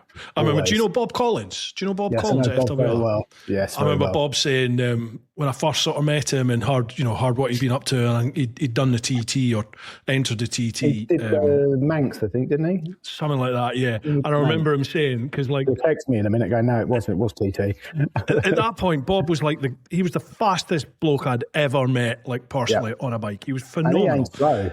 No, but I remember him going, he said, when he got there, he was just like, it's maybe not for me, this. It's like the speed of some of these guys. Yeah. It's just nuts. I did actually only race once against Bob. So when I came back to racing in 2004, I did a club race at Brands on Mark Hill's bike that we were going to use for the KRC Endurance. And I did race that weekend against Bob. And I must admit, back then I did go faster than him, but he was still young. But then he must have just found something and gone really quick. But yeah. Yeah. Yeah, he moved into endurance. He does a lot of endurance, doesn't he? That seems to be his thing now. I must admit, I did actually have a message from the other week. Yeah, I don't want to diss the guys who are doing the endurance stuff now, but the no limits endurance, I don't feel is pure endurance. They do a tag team where they have two bikes and they change the transponder, and they'll do half an hour at a time. That to me is not endurance racing. Endurance racing is one bike, that's it. And you go for one rotor an hour, not this half an hour come back in. Don't get me wrong, they're still riding them, but I think it's lost. See, the reason why this tag one came in was KRC had an amazing endurance championship. You know, even people like Phase Ones and Alfs would use it as practice before they went off to do the world stuff. But then KRC killed it. So Dave Mabbott at Hot Tracks took it over, and the fields were just depleting a little bit. So that's when he then started bringing some of the track day riders in and gave them this tag thing to keep the grids going. And eventually it changed. It's now become that tag thing. So all those teams back in the early 2000s, you know, late 90s, early 2000s, which was pure endurance racing, it kind of changed. And I think it's a shame because pure endurance racing is pretty mega, you know. I'm going to get slagged off by everyone for saying that now. Nah. The only people you need to worry about are the ones that are actually doing it, isn't it? That's what they're all going to come find me. I'm in South America. Yeah, exactly. Yeah, good luck. So when, like, you did do world endurance as well, didn't you? Yes. So I retired from racing in '99. I'd gone out for dinner for a mate of mine's wife's birthday. Mark Hill was there from MHP, and he just won the New Era Championship or one of those. And just jokingly, I said to him, "Oh, do you fancy doing a bit of endurance racing?" And he was, "Oh, yeah, okay, let's do it." I was like, "Oh, okay." So I managed to find a sponsor, and the sponsor was one of my clients from LimoBike, and we set up a little team, and we did the year. It wasn't Mark's thing. So the next year I rode for a team called Upright Racing, and they'd had a terrible time. Every rider they had fell off. It wasn't upright, yeah. Exactly, it wasn't called Upright. It should have been upside down or whatever. Anyway, then I rode for them. But I thought it wasn't going to be very long. So the first time I rode their bike, I joined the Craner Club. I'd gone out on it. It was cold. I had a cold left-hand front tyre. And I tipped into, come through Hollywood and tipped left into Craners, and the front just tucked on me like that. And I'm watching this bike slide away from me, and I'm sliding on my back. And I remember thinking, oh, that's okay. The bike's just sliding. And then it hit the grass. Dog. And, boom, boom. And then I hit the grass. Boom, boom, boom. I came to a stop. And as I sort of looked up, I saw all these stars. And I'm like, ooh, that's what they mean when they say you see stars. Because I'd never really had that. I was normally unconscious. And then I looked at this bike. This bike was strewn over about 100 meters in pieces. And I'm like, oh, fuck. First time I've ridden their bike. I'm only on the second lap. Oh, God, what am I going to do? So I've gone back and I said, I suppose you don't want me to ride for you anymore. And he was like, no, it's fine. We ended up finishing second in the championship. We won 3 rounds, second in one. And unfortunately, the last round, all we had to do was finish and we would have won the championship. But a stone had gone through the radiator, sprung a leak, and the guy was out on it, cooked the engine, and that was it. We lost the championship by literally 1 or 2 points. It was, it was frustrating. So that was kind of my way back into endurance. That was the KRC stuff. It was only 6 and 8 hour races. And then I approached Phase 1 Endurance because I'd been approached by a Slovakian team called Mako Moto to do world endurance. And so I spoke to Russell Benny just about what do I need to do? How does this work? Blah, blah, blah. And because I've been working with Dean Ellison at the race school, again, I spoke to Dean because he'd been riding for Phase 1 to get some more information about what do I need to do for a 24-hour race. And then Russell said to me, well, this is the last year we're going to be running the junior team. You know, would you be interested? I went, well, I'm not really a junior. I'm 33. And he said, no, it's fine. He said, you're a junior because you've not done World Championship. I went, okay. So I I signed for Phase 1 Endurance in 2006, riding the R1. But I'd never ridden a superbike on track. And all of a sudden, I'm riding for a 3-time world championship team. Okay, in the junior team, because they're the seniors and the juniors. Yeah, it was pretty incredible. And so that year, I got married that year in the February, and everyone said to me, you know, at the wedding, you know, oh, where are you going for your honeymoon? And I'm like, I don't know about her, but I'm going testing next week. Yeah. So this is the ex-wife, yeah, the ex-wife, yeah. Ex-wife. This isn't why we're exes, but you know, we did have a honeymoon later on. So I jetted off down to Almeria for my first test on a proper superbike, which was wow. What was that like? What's that like, getting on a superbike, a proper superbike? Can I swear? Of course you can. Fucking awesome.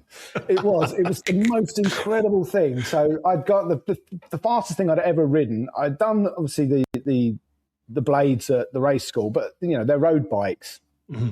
And I'd raced the 750, which is basically a fast 600.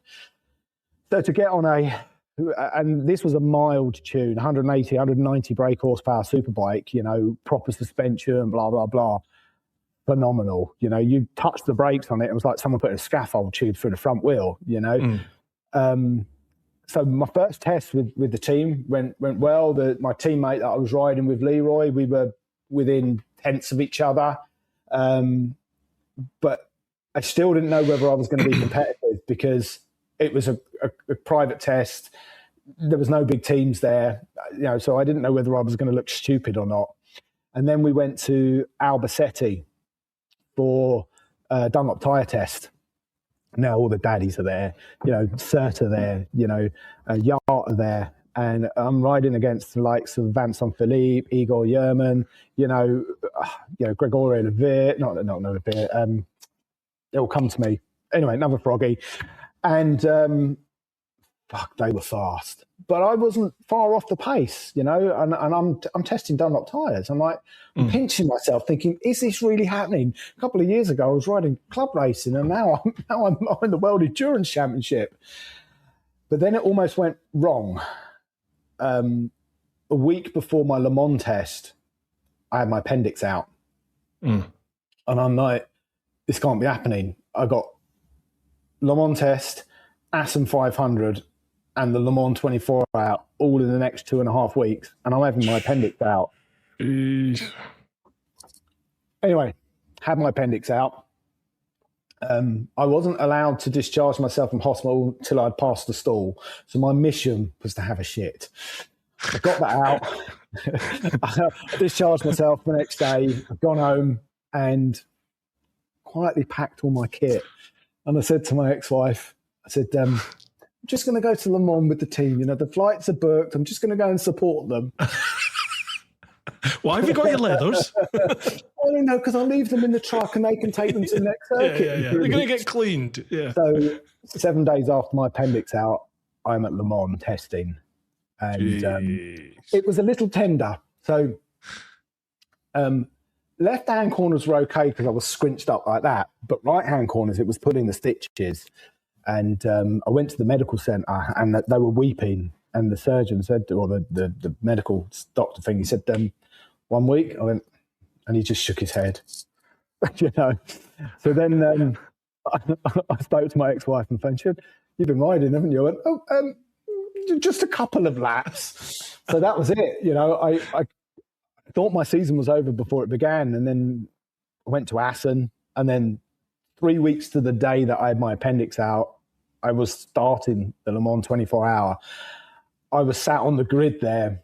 My bum was doing that 5 pence, 50 pence, Jeez, 5 pence, 50 pence. Yeah. I mean, you've seen the grandstands at Le Mans. They were absolutely rammed with people. The stunt shows whipping the crowd up. I am sat on the grid. My heart is pounding. You know, the adrenaline is pouring through me. And I remember this very well. My ex-wife leant over to me. She's there with the umbrella. She says to me, enjoy this because it won't last forever. And I was like, fuck. So I'm trying to enjoy that moment, but it was terrifying, absolutely terrifying. And then we went round on the sighting lap, you know, and to see the crowd at Le Mans, not from the TV, but from trackside, riding round, I was like, I can't believe I'm doing this. Fuck, I'm starting Le Mans. Fuck. Yeah. Then it became real. Yeah, and we qualified pretty good. We qualified 32nd, I think it was. You know, that's 56 teams. You know, so we were kind of midfield.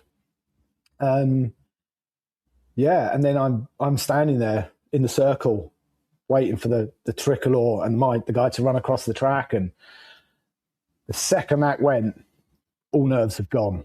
Across the track, onto that bike, down into turn one. And it was just the first hour was a short circuit race on a super bike at Le Mans. You know, I don't know what words to describe that feeling. I didn't even see the crowd anymore. I'm so focused on my job, you know, and now the next 24 hours was just incredible. It was the hardest thing I'd ever done, you know, and, you know, still 3 weeks ago, the appendix, you know. Yeah. So were there only two of you riders in that team? You had three. And what, you're doing an hour each? Hour on, two off? So a 24-hour race, you have to have three riders. Short races, 6 and 8 hours, let's say short, you can have two riders, but a 24 you have to have three riders. Gotcha. So it was myself, Leroy Verboven, a Belgian guy, and Alec Debelski, a Polish guy. And we all lapped within 3/4 of a second of each other. So we were consistent. We were a good little team. We all rode the bike, liked the bike the same way, really well. So yeah, you basically do what we call a rota. So you've got 24 litres of fuel, and the fuel man will, during testing, they'll put a certain amount of fuel in, you'll go out, they'll calculate everything, they'll take the fuel out, and they can see exactly how much you used as a rider. So Alec was always the fastest, but used the least amount of fuel. I was always second fastest, but used the most amount of fuel, and Leroy was the slowest. And when I say slow, we're talking, you know, smidges. And he kind of used the second amount. So that fuel man could say lap 27, 28, whatever, so it was inboard, and then you get three more. So it was roughly about 55 minutes a rota, which is longer than a superbike race. Yeah. And you do that in a 24-hour race, you'll do that 8 hours on the track. What is that like physically and mentally? The first few hours aren't too bad. But as the race progresses, obviously, you know, all the injuries you've ever had are going to come back and haunt you. The blisters on the hands, you know, the hands were taped up. The balls of my feet, I would get blisters and sometimes bleeding because where your foot is on the end of the foot peg, constantly pressing, and the heat from the engine would go through the frame and into the footrest. Those footrests would become baking hot. They would literally be melting bits to the bottom of your boots. My right wrist, I can do that now, but in a 24-hour race, I'd end up doing that because I couldn't twist my wrist anymore because where I'd broken it. So as the race went on, the injuries would come back and make things harder. And we had this physio woman. I won't call her a physio woman because she was an osteopath, Eileen Fox, the most amazing woman. If it wasn't for her, many of us wouldn't get back onto the bike because she would work us between each rota. It's physically hard. Mentally, when you're racing with other people, the hour goes reasonably quickly. When you're on your own, it can get quite lonely. And that, what we call that graveyard shift, that 2, 3, 4 o'clock in the morning, those ones were quite difficult because you'd be sitting in the pit lane waiting for that bike to come in. The bike would come in and you have to go out on track and you've got to get up to speed quickly. There's none of this take your time.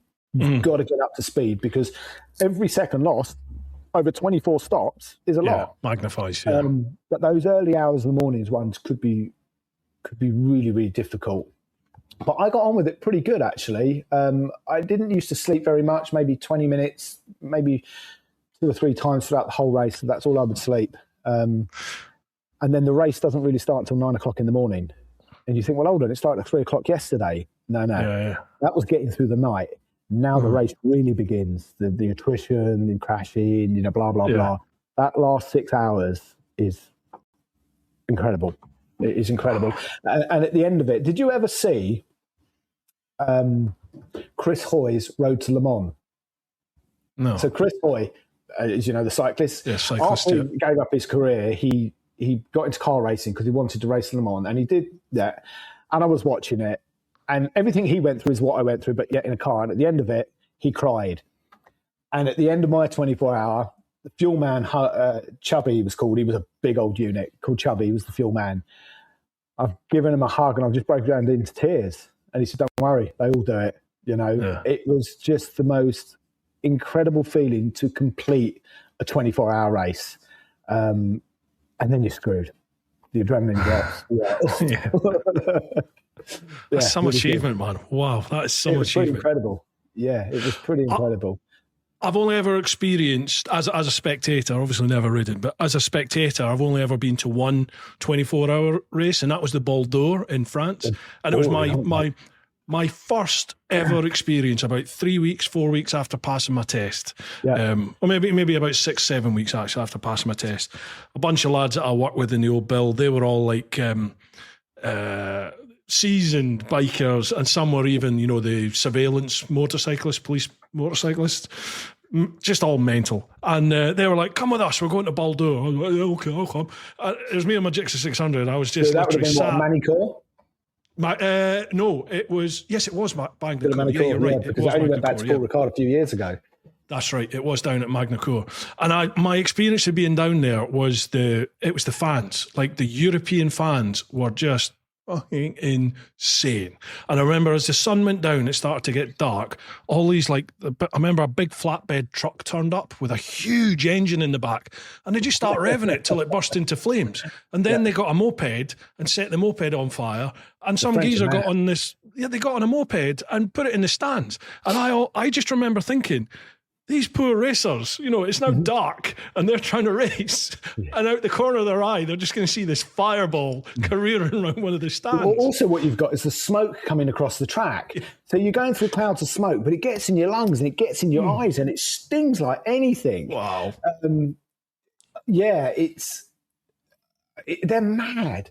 They're absolutely mad, the French, And pit lane, we would do, you know, they'd open pit lane up on the Friday night, and obviously open it up to all the fans. And the French were wankered. They've all been like that for the last 4 days, you know. And they'd be coming and they'd be falling all over the tables. And because you were English, they just wanted to hassle you, you know. So when I was riding for phase one, it was literally, you'd get bits of the team there holding the drunk ones back to stop them getting to you. Brilliant. Yeah, the French are absolutely mad for it, you know.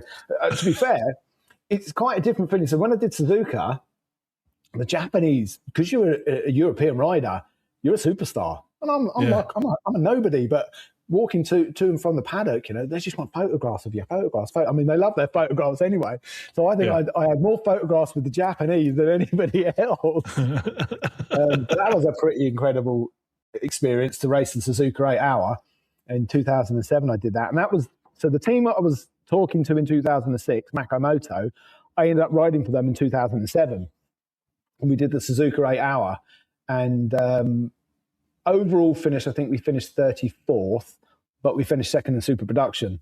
So I got a trophy, second place, stood on the podium, and my name's in the history books.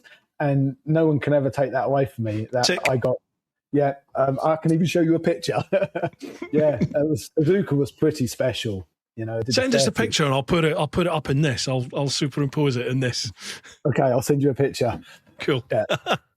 Right, I promise we will get to the actual round the world trip that you're on. We will cover that. We've got questions as well. Fine. We've also got LimoBike. Well, that was my next thing. But before we get there, from let's say from the World Endurance, or say let's go from your racing days, is there one memory that really sticks? Is there, like, what's your proudest achievement from your racing days?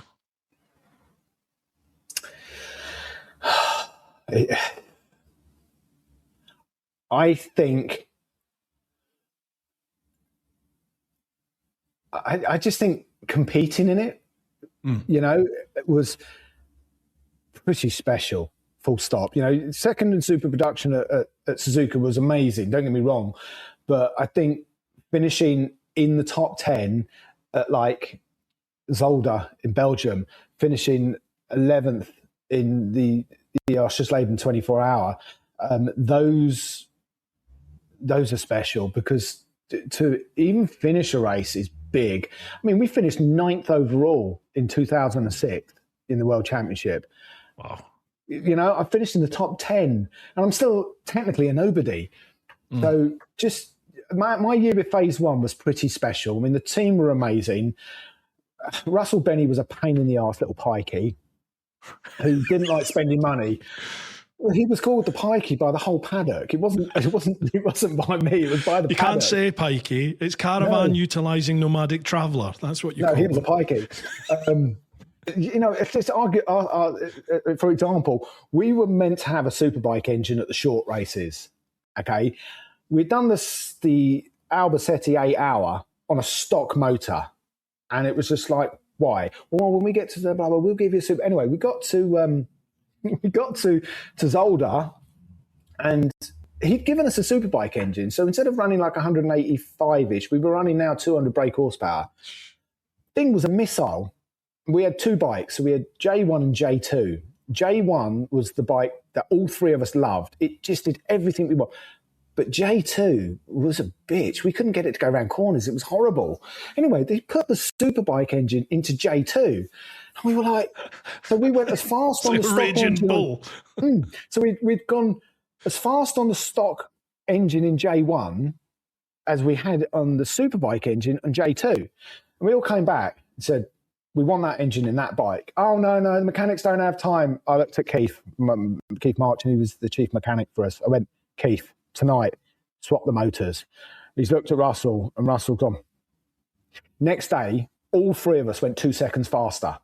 And it was like, 2 seconds? 2 seconds. And that's the thing. We were running a stock engine a lot of time. So in the big races, we had a completely stock motor, just a little bit of work. And in the short races, we had what we called a mild tune, 15, 20 horsepower more. But all of a sudden, we now finished 8th in that race. So if you think about it, you got Cert, Suzuki, the factory team, on a full works bike, and we were running on a stock engine on a super bike. And it's just like, you can't compete. All of a sudden, you give us more power, and sometimes more power isn't the answer. But in this case, it was. We knew we could ride. We just didn't have the tools. So 2006 was incredible because also we were supported by Dunlop because of the senior team, which was Damian Cudlin, Warwick Nolan and Krista Minnan. The whole team got special tyres from Dunlop. And we were getting the tyres coming down from MotoGP that James Ellison was testing. So we were then running the 130. By the time we got to the Bol d'Or at the end of the year, we ran the 130, which was a real bitch to turn, but mid-corner grip. And the angles of lean you could get on this thing were just phenomenal. And then when I went 2007 to a privateer team, we got old tyres. We got a bike that was meant to be good. I just couldn't get the thing to work for me. So yeah. I went off a bit on that one. 2006, riding for phase one was special. British team, British rider. It was special the whole year. Living the dream. The dream. Absolutely living the dream. But now, what are we now? That was 20 years ago. I'm old. 20 years ago. Yeah.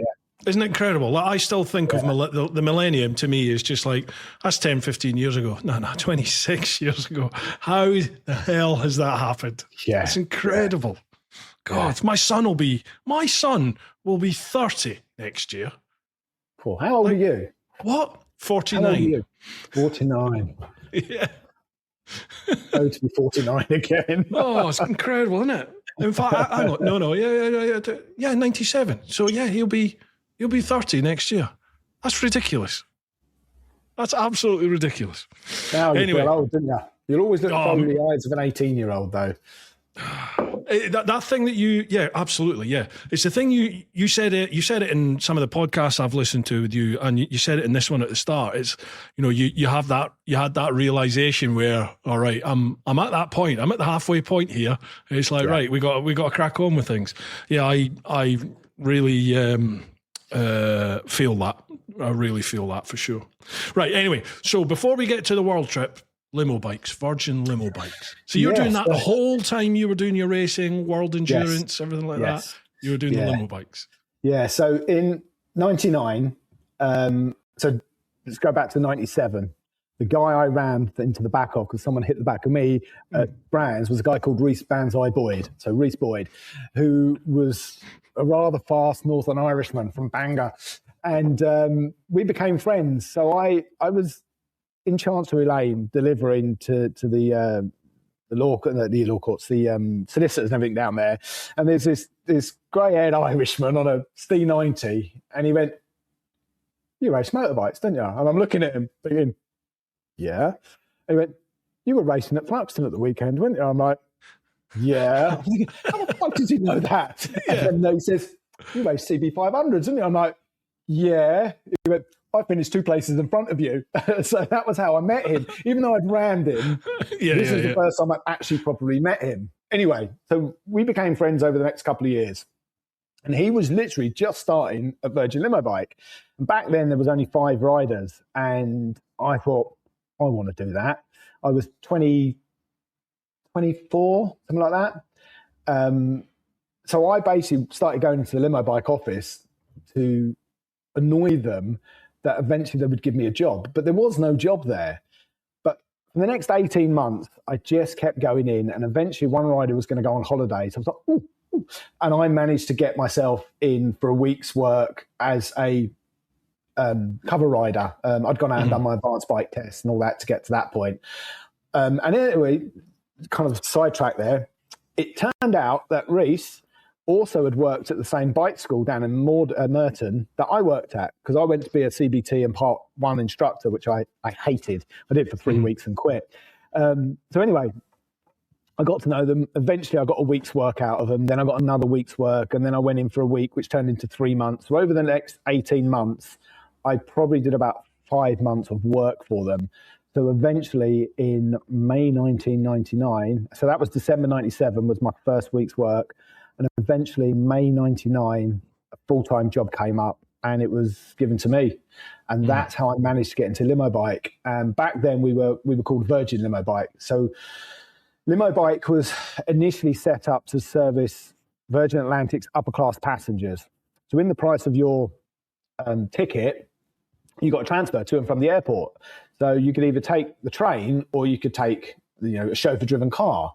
But then there was LimoBike, or you could get on the back of a bike. And that's how it kind of started.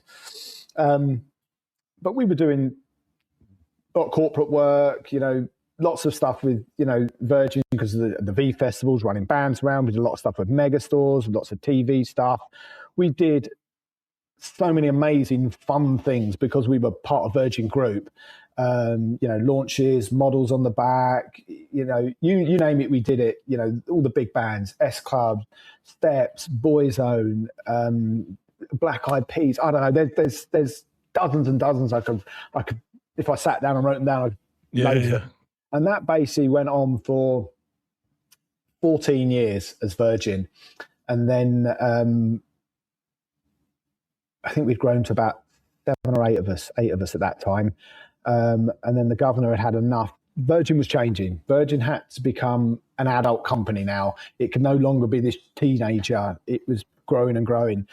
So we were getting a lot of people taking on the role of managing directors of LimoBike as a kind of training ground. And they kept trying to change the way LimoBike worked. And it was never going to work. So eventually the governor was like, did a deal with Virgin to take it away. We dropped the Virgin name. It's now just called LimoBike. So I went from being employed with a salary and a pension and sick care and all that fun stuff to I'm now a self-employed rider.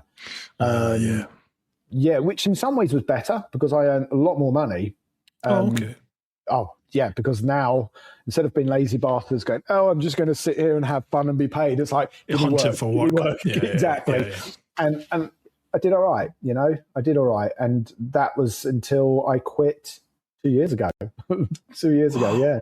So I quit in May and I worked there full-time 25 years and almost 27 since I started part-time. And I've met the most amazing clients throughout my time, people like Steer McKellen, Bob Geldof, Bear Grylls. In fact, you look at my Instagram, people like Bear Grylls follow me. They're the clients, Ben Fogle, all of these people you see on TV are the people that would be on the back of our bikes with us. had so many amazing memories. Mate, I can't wait. I cannot wait to listen to your book. You're not the first person who said that. You've got to do a book, man. You've got to do a book. I mean, irrespective of this incredible journey, which we'll get onto next, but irrespective of that, your life story so far, geez, I mean, there's a book there. Yeah, so the editor, well, she's not at HarperCollins anymore, but she was one of the chief editors at HarperCollins. You know, because we're talking on the bike all the time with the intercoms.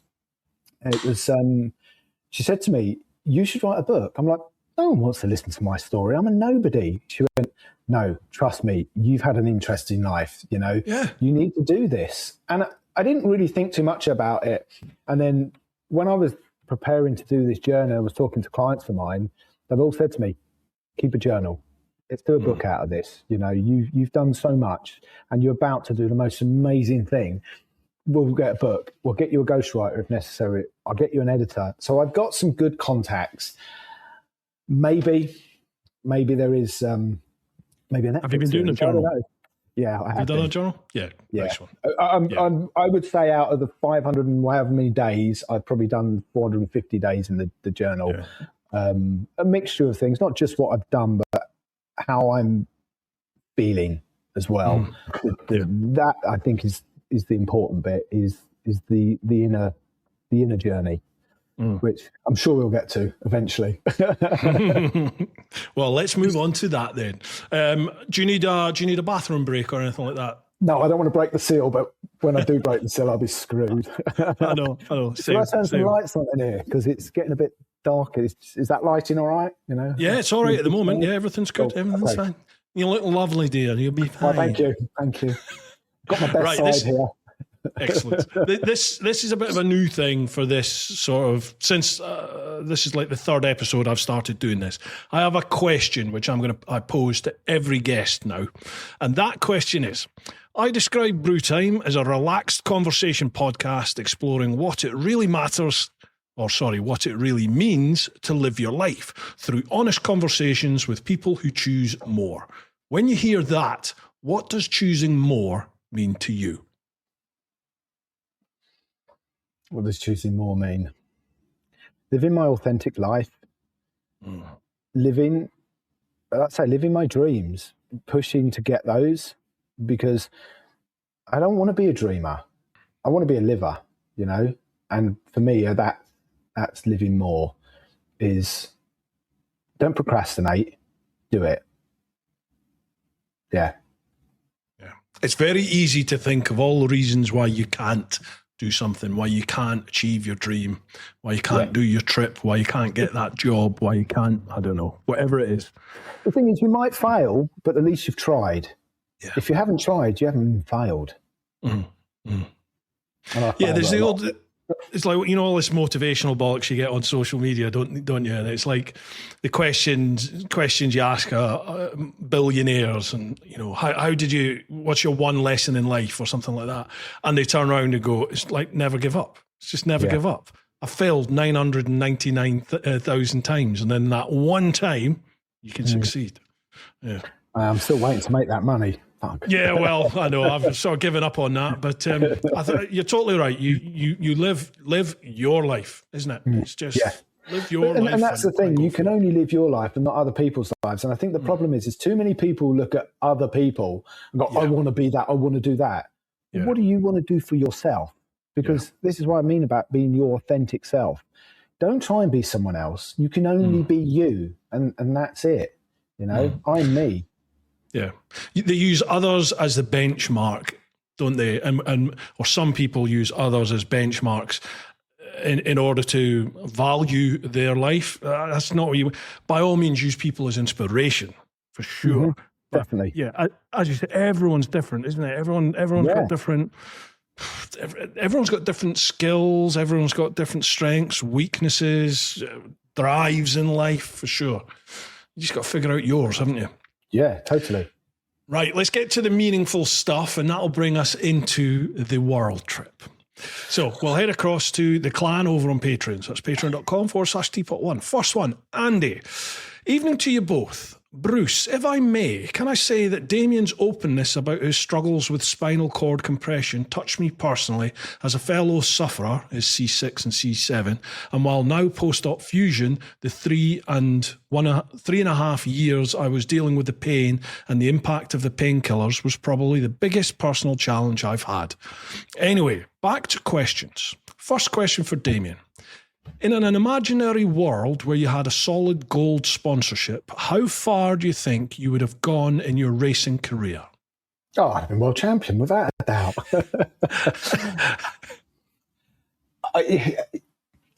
I don't know if you can ever really answer that in a fantasy world, of course, but there's so many things that go to just getting you on that track, and there's so many things that go, if you know, behind the scenes to get you to where you need to be to even be competitive.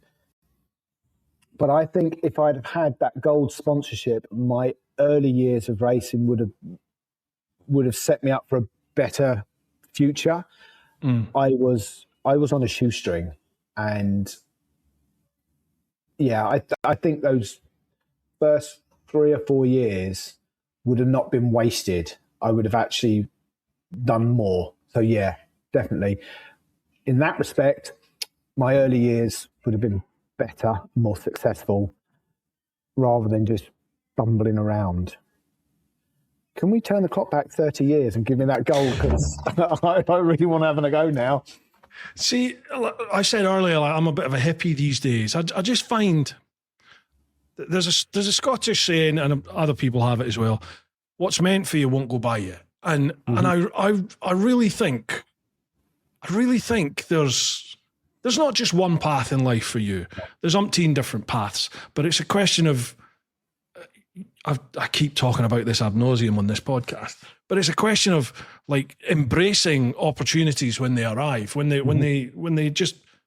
arrive in your life or arise in your life at some point. Sometimes it can feel like an opportunity. Sometimes it can feel like a boot in the balls, you know, but it's just things happen in life. And then it's how you deal with that, which takes you down the next path that you're going to follow. And, you know, that path's not always straight, is it? No. You can double back on yourself for miles. And I just kind of think, you know, in your situation, it's like, yeah, you had all those issues and struggles in your early days, which you would love to go back and not have and really go for it. But those early struggles, that path that you were on took you to World Endurance, and it took you to Le Mans. Yeah, so if I had had a much more successful racing career, then maybe I'd have never even worked at LimoBike and met the people I've met there. That have then opened up doors in other areas of my life, and I wouldn't be who I am now.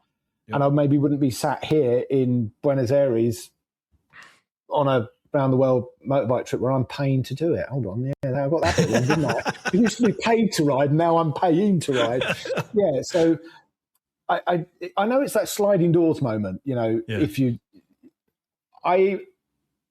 of course, I would like to be more successful in my racing career, and all I ever dreamed of was winning and winning and winning. And you know, I did okay, but my life wouldn't be where I am now, and I like my life. You know, see, that's because I was shit. That's why I'm saying that. Nah, not at all. Not at all. Not at all. Yeah, I kind of I just can't help but think. You're where you're meant to be. Yeah. You know, we are where we're meant to be at this point in our lives. Matt, you could be in a real shit place. Don't get me wrong. I'm not saying everyone's bright and rosy. You could be in a real shit place, but you're going to get through it. You know, you've got to keep. You got to keep plodding on. Keep going. You know, even if that just means staying stationary for as long as you possibly can, you've just got to keep going. And if you're in a bad place, the tide will turn. You will get so things. I describe it as a roller coaster life. You know, you have highs and lows, and sometimes the dips on that roller coaster are long and low, and it takes time to get back out. But then you'll get those highs, and everything in life is like that. You know, nothing is perfect. Nothing is, you know, constant. I mean, you're always ice skating uphill from the day you become technically a responsible adult, you're ice skating uphill. And sometimes it's a gentle gradient and sometimes it's as steep as anything. But your whole life is constantly changing, and you just have to negotiate and navigate those different times throughout it, good and bad. Yeah, definitely. Second question from Andy. If you were to do another custom bike, what would be the bike that you would choose to do next, and why?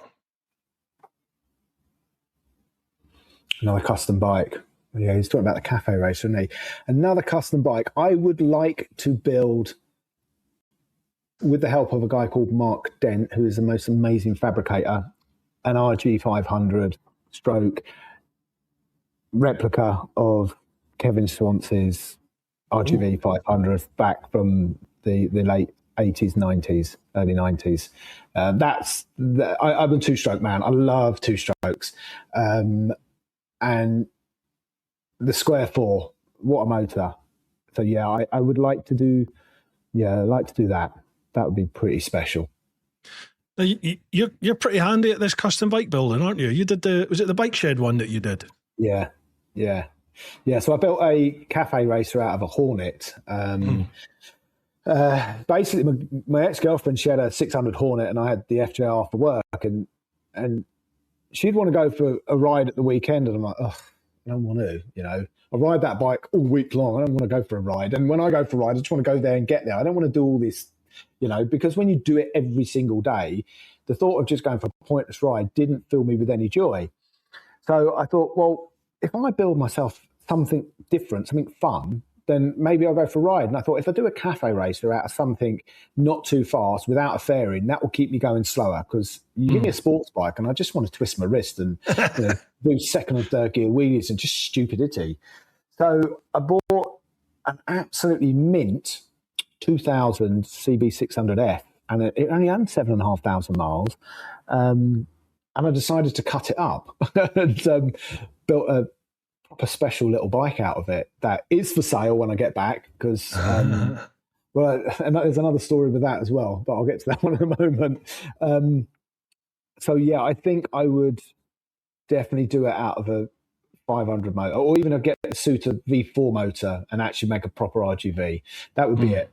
So yeah, that's how the cafe racer came about, and it was up for sale before I left. And the week after I moved out of my home, I got a message from the guy who'd been trying to buy it for a couple of months. I've got the money. Can I come and get it? I'm like, can't get it. It's stored now. I can't get to it. Yeah. And then I got a message from the bike shed wanting it on the Michelin stand the day I was flying out to Canada.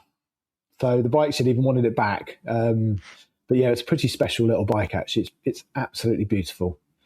Well, mate, it's something when you get back. When the trip, however it ends, whenever it ends, but will it next ever stage end? in life?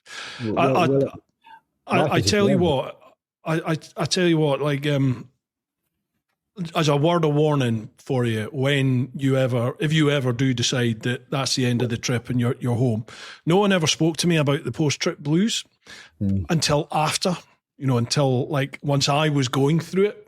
Other travellers that I met, when you do like the overland event and all those different things, no doubt you'll do ABR as a speaker. It's once you get there, people start going, oh yeah, it's tough, isn't it, when you get back? No one spoke to me about that beforehand. And that was one of the toughest times of my whole journey, was coming home and then just, settling back into that old life. That was really hard for me. I'm very conscious of that. As you know, leaving is really, really hard. But now returning scares me more. Yeah. Yeah. That's the only thing that it scares me. Yeah, it scares me. And you will understand it. And that's the thing. I've spoken to many overlanders or many long-term travellers that only travellers understand it because you've experienced it. You can try and explain to someone the thoughts and the feelings and the stuff that we go through, but no one really understands it because they don't have a concept. And I never understood that until I started this. Even though I'd lap up the stories from my mate and all the things, I never understood the emotions. of what he did and what you did, because, you know, you rode around the world, didn't you? Well, I don't like to talk about it, you know, but yes. 74,000 miles, 54 countries. Oh, 74,000. 442 days. How many have I done? Not that many yet. I don't know. I think I've done that. How long were you away? 442 days, about a year, roughly about a year and a half. Okay, I've been away 20 months now. Yeah, it seems like yesterday. You've been away longer then. Yeah. I haven't gone very far, have I? Mate, you have, Christ. I've done 15 countries. I've done nothing. Yeah, but you've properly explored a lot of the places that you've been in. You know, like I always say I hate to have regrets, but it is something I look back and go, you dick, why did you do that? And that once I got to Santiago, I was running out of money anyway, and kind of time. I had a few things that I had to be in certain places for. And I just put my head down, arse up, and I bombed up the Pan America. So I bombed up through Chile. I didn't get to Ushuaia. I always wanted to do Ushuaia, but I thought I didn't have enough time on. Well, but it's just that tick, isn't it? When you're on that global trip, it's like, well, you got to do top to bottom. So that was the plan. Didn't do it, and I just bombed my way up through Chile, Peru, Ecuador, into Colombia, all the way up through Central America, into the States. I spent a bit of time in the States, and I think that was just because I think by the time I was a little bit sort of tired. What's the word? Yeah, I wanted a bit of normality. You know, and although I'd just had like 3 weeks or 4 weeks in Australia touring around that, so I'd had that taste of normality, and I really quite enjoyed it again. It was nice just to, you know what people were saying and to just get the culture, and it's all right, this feels familiar after all Southeast Asia and Russia and all that. And then when I got back into South America, it was just like, America's up there. And I just bombed it. I got to America and it was just like, right, I can breathe. I'm all right. After about 3 days, I'm like, you dick, you've just gone through all that, all those experiences. And now you're just, you know, in a Western world, you go onto any main street and it looks the same all over the world. Yes. It's the same shops, isn't it? It's just the same. And to be fair, even Chile and Argentina, within reason, you know, when I exited Bolivia, I rode the Laguna de la Ruta, which takes you up through the Altiplano up at 4,200 meters, and it's literally like a lunar landscape. You know, you've got salt lakes with flamingos, you've got deep sand and ruts and washboard for 250 k's. You've got mountain tops. You know, overnight I stepped out, it was -10. It was fucking cold. And then I crossed the border into the Atacama Desert. And then when I dropped down into the Salta region of Argentina, I'm like, oh, man, I could be in Europe here. And then you hit everything. And it's just like I've been picked up and moved. That culture and everything, I'm not saying there's no culture here, but I could be in any European country within reason after those places. Pretty incredible. You said about the Atacama, did you get a chance to see the Milky Way up in the, obviously up in the sky? I've never seen a night sky like I did. I was riding way into the night in the Atacama, and I remember looking up at one point. My bike battery had gone, the phone had gone, so there was just no light pollution. I remember looking up, and it was like something out of the TV. It was phenomenal. Yeah, so there's actually a place not far from Mendoza that apparently the stargazing is really good. So when I fly back to Mendoza in a couple of days, I'm going to go up there and wild camp up there. I saw some pictures that somebody took the other day, and I'm like, that's special. I need to get some pictures up there because I have seen some amazing skies, you know, from, you know, Utah desert when I was camping there and just looking up through the top of my tent because I didn't have a fly sheet on and looking at the stars and the Milky Way.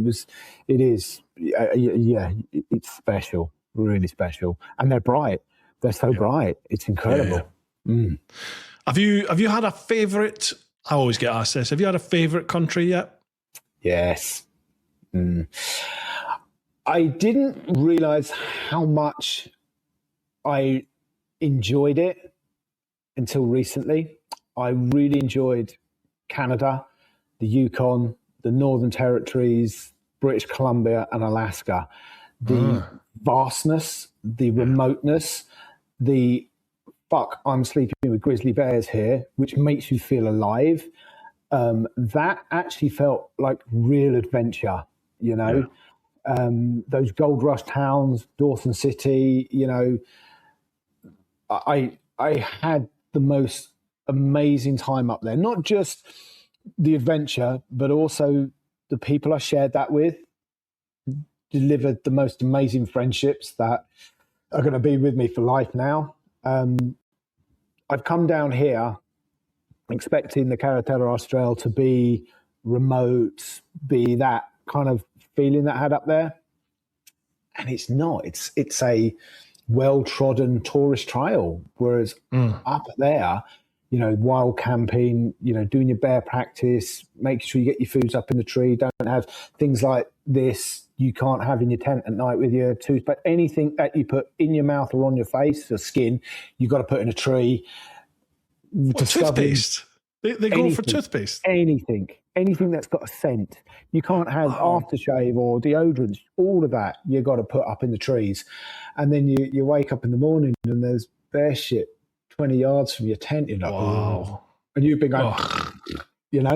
It makes you feel alive, proper alive. And then you're riding down the road and there's bears feeding on in the berries and, you know, you see bobcats and stuff. It was special. It was amazing up there. It really was. Even though I've loved Peru and Bolivia and things, that was the place I think I felt the most adventure. Yeah.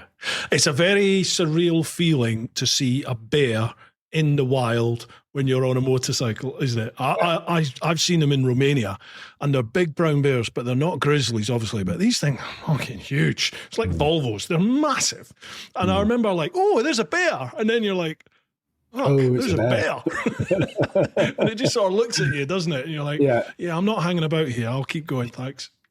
Please Didn't that guy in Romania recently, they stopped the date pictures and that bear took him out, killed him a few weeks back? I heard something about that. Yeah, I saw it on the Horizons Unlimited page, and all the tourists stopping, and this bear took him out. I nearly did likewise. The first bear I saw was on the Transfer heading north, and I was going through a tunnel, the first tunnel, on the way up to the Vidru Dam, the big dam that's there.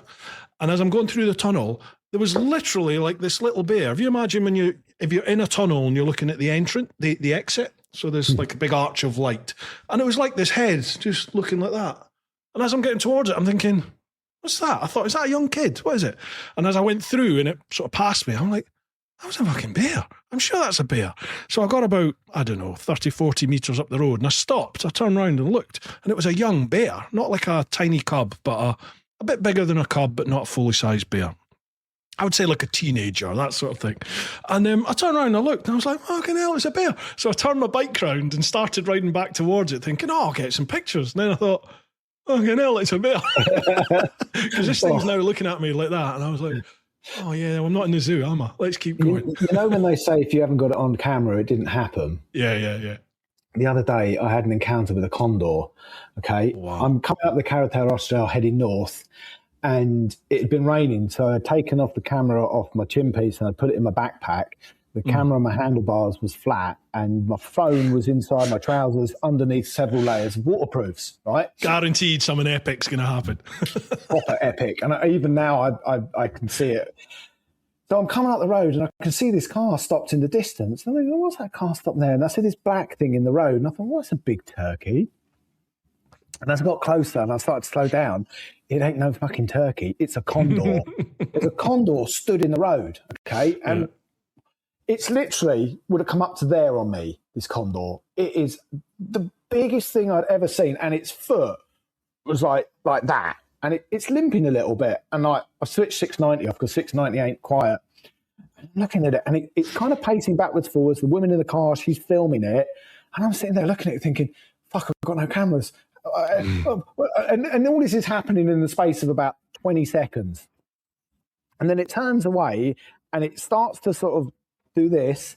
And as it gets clear to where the car was, it starts to go like that. and it's now taking off in front of me. I thought, I've got to follow it. So I get the starter, follow it. And I probably followed this condor for about 200 metres. And it's literally 10 foot off the ground doing that. Its wingspan completely across the road, about 3 metres wide. And I'm riding behind it thinking, I've got no fucking cameras going. And it's just going, woof, woof. And then it starts to slow down and it's trying to land. And then I switched the motor off and it moved to the side and I rode past it. And I'm thinking, did that really fucking happen? Yeah. I'd seen them up in the distance, but this thing was right in front of me. It was the biggest bird ever. Unbelievable. But I didn't even have a camera rolling. Always the way, man. Always the way. Yeah. I got charged by a moose in Finland.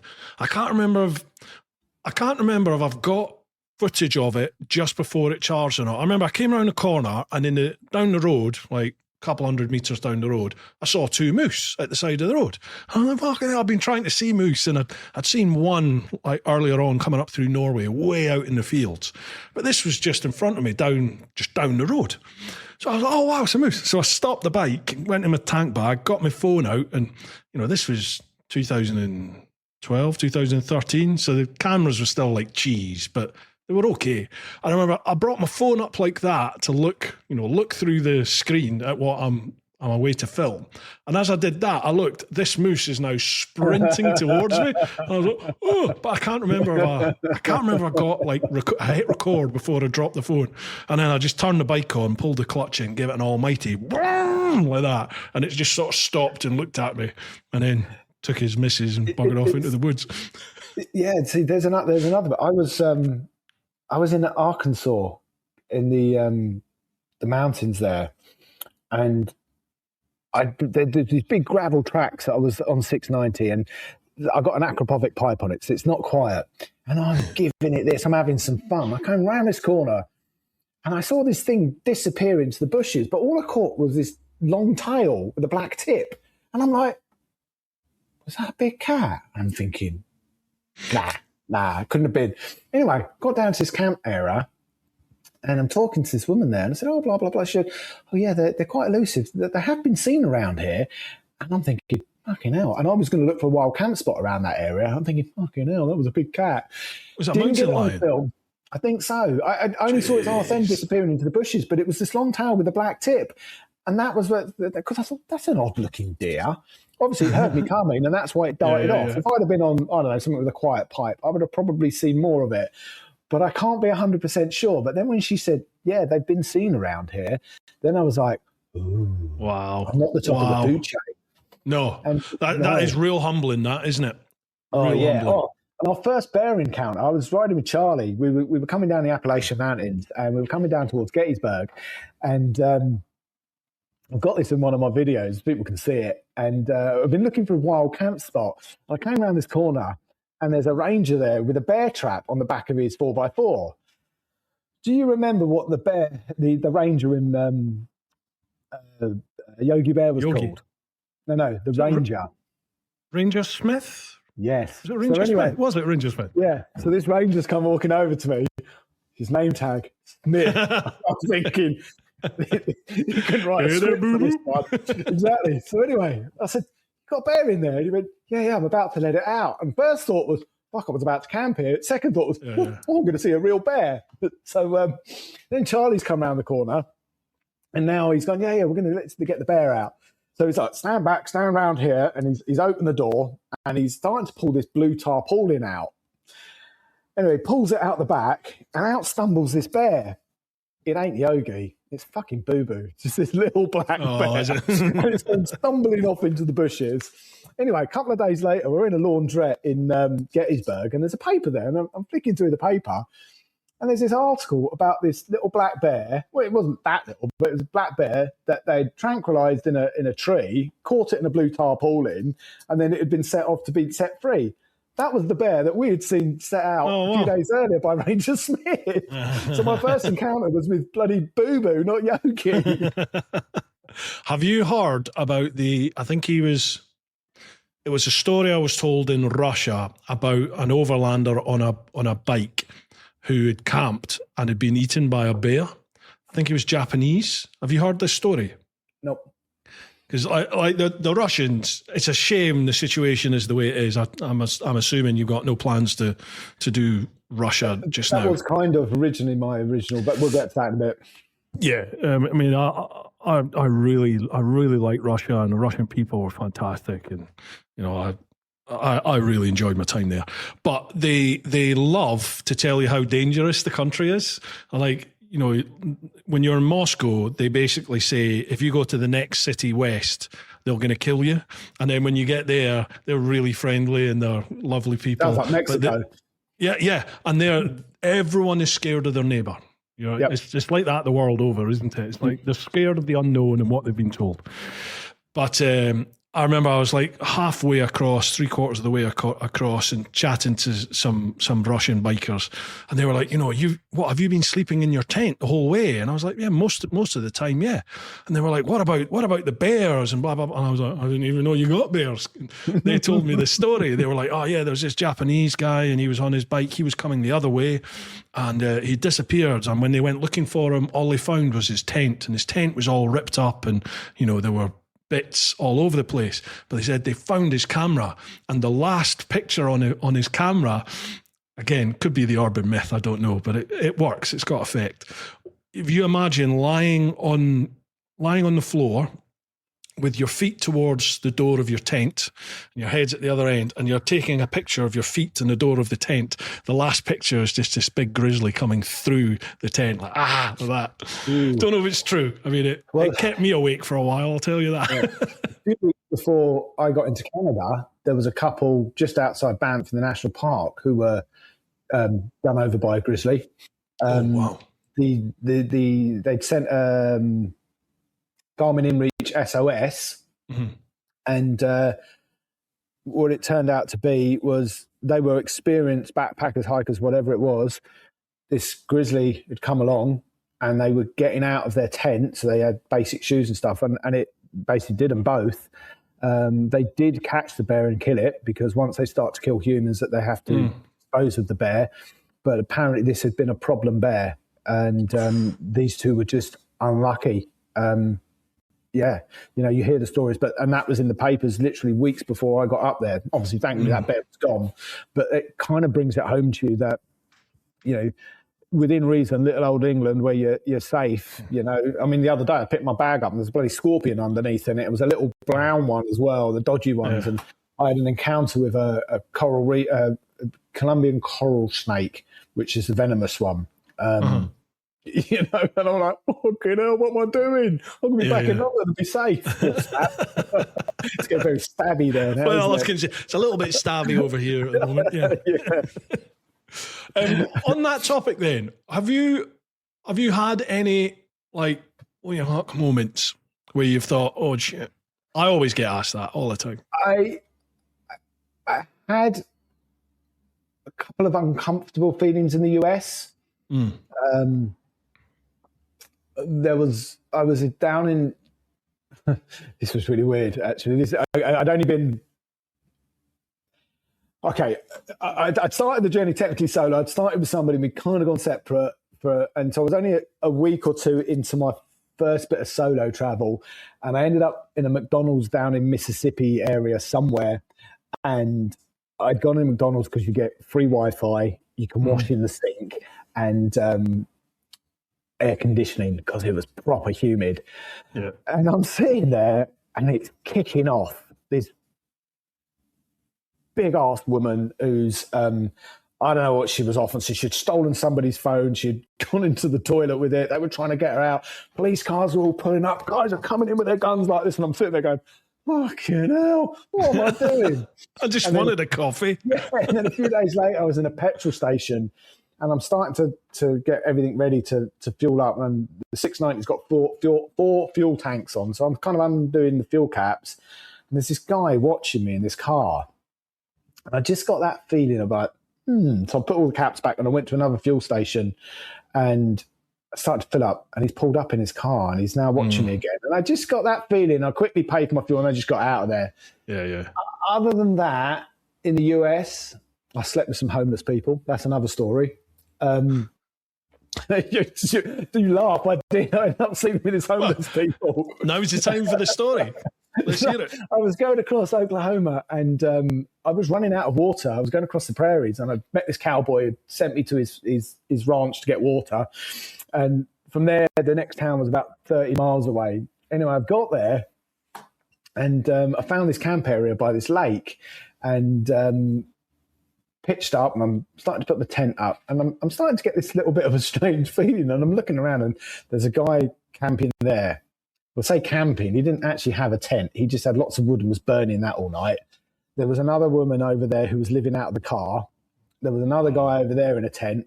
There was a guy over here in a tent who came over and offered me some pizza. And it turned out that he had been restrained from seeing his family because of beating up his wife. And I'm there. I'm about 3 weeks into my journey, and I'm looking at my bike, and I'm thinking my bike was also nice and shiny. All my luggage is all new. My clothes. I've got laptop, cameras, probably $2,000 in cash in my pocket, and I'm lying there at night with my eye like this, thinking, "Fucking hell," you know. They were really nice, but it just kind of brought it home to me that I'm fun. Oh, my security's a zip. You know, on the tent. I've got all these people out there who probably want to rob me, or I'm thinking they wanted to rob me. I got up in the morning, I packed up quite quickly and got out of there. Yeah, but that was my sleeping with the homeless. Isn't it weird in that, like, the overwhelming lesson I got from traveling was that people are good, people are nice, people are the same the world over. Overall, you know, there are some arseholes for sure. Yeah, but most people are good. Yeah, I think it's that 1% you don't want to run into. Now, everybody in the US was warning us about Mexico, you know, and we were down in Tequila, me and Charlie, which you'll hear about Charlie in a bit, and we met this couple who she was like, and he was like cool as a cucumber. The night before, they'd been held up by a cartel at gunpoint and interrogated. For an hour, you know, on his hands and knees, hands behind his back, gun against the back of his head. You know, who are you? What are you doing? Blah blah blah. And that was a young couple, wasn't it? No, not that couple. That couple was no. They were robbed in Belize. That was the one that Beamore Charles set up the thing for. Yeah, sorry, a lot worse happened on that one. They've been on Tamp podcast. No, but this couple were in a van. He was Swiss, she was Canadian. They were just basically getting out. And then I didn't really have any other problems or hear of any real problems, even though, you know, we are in Mexico and it is a place of kidnappings.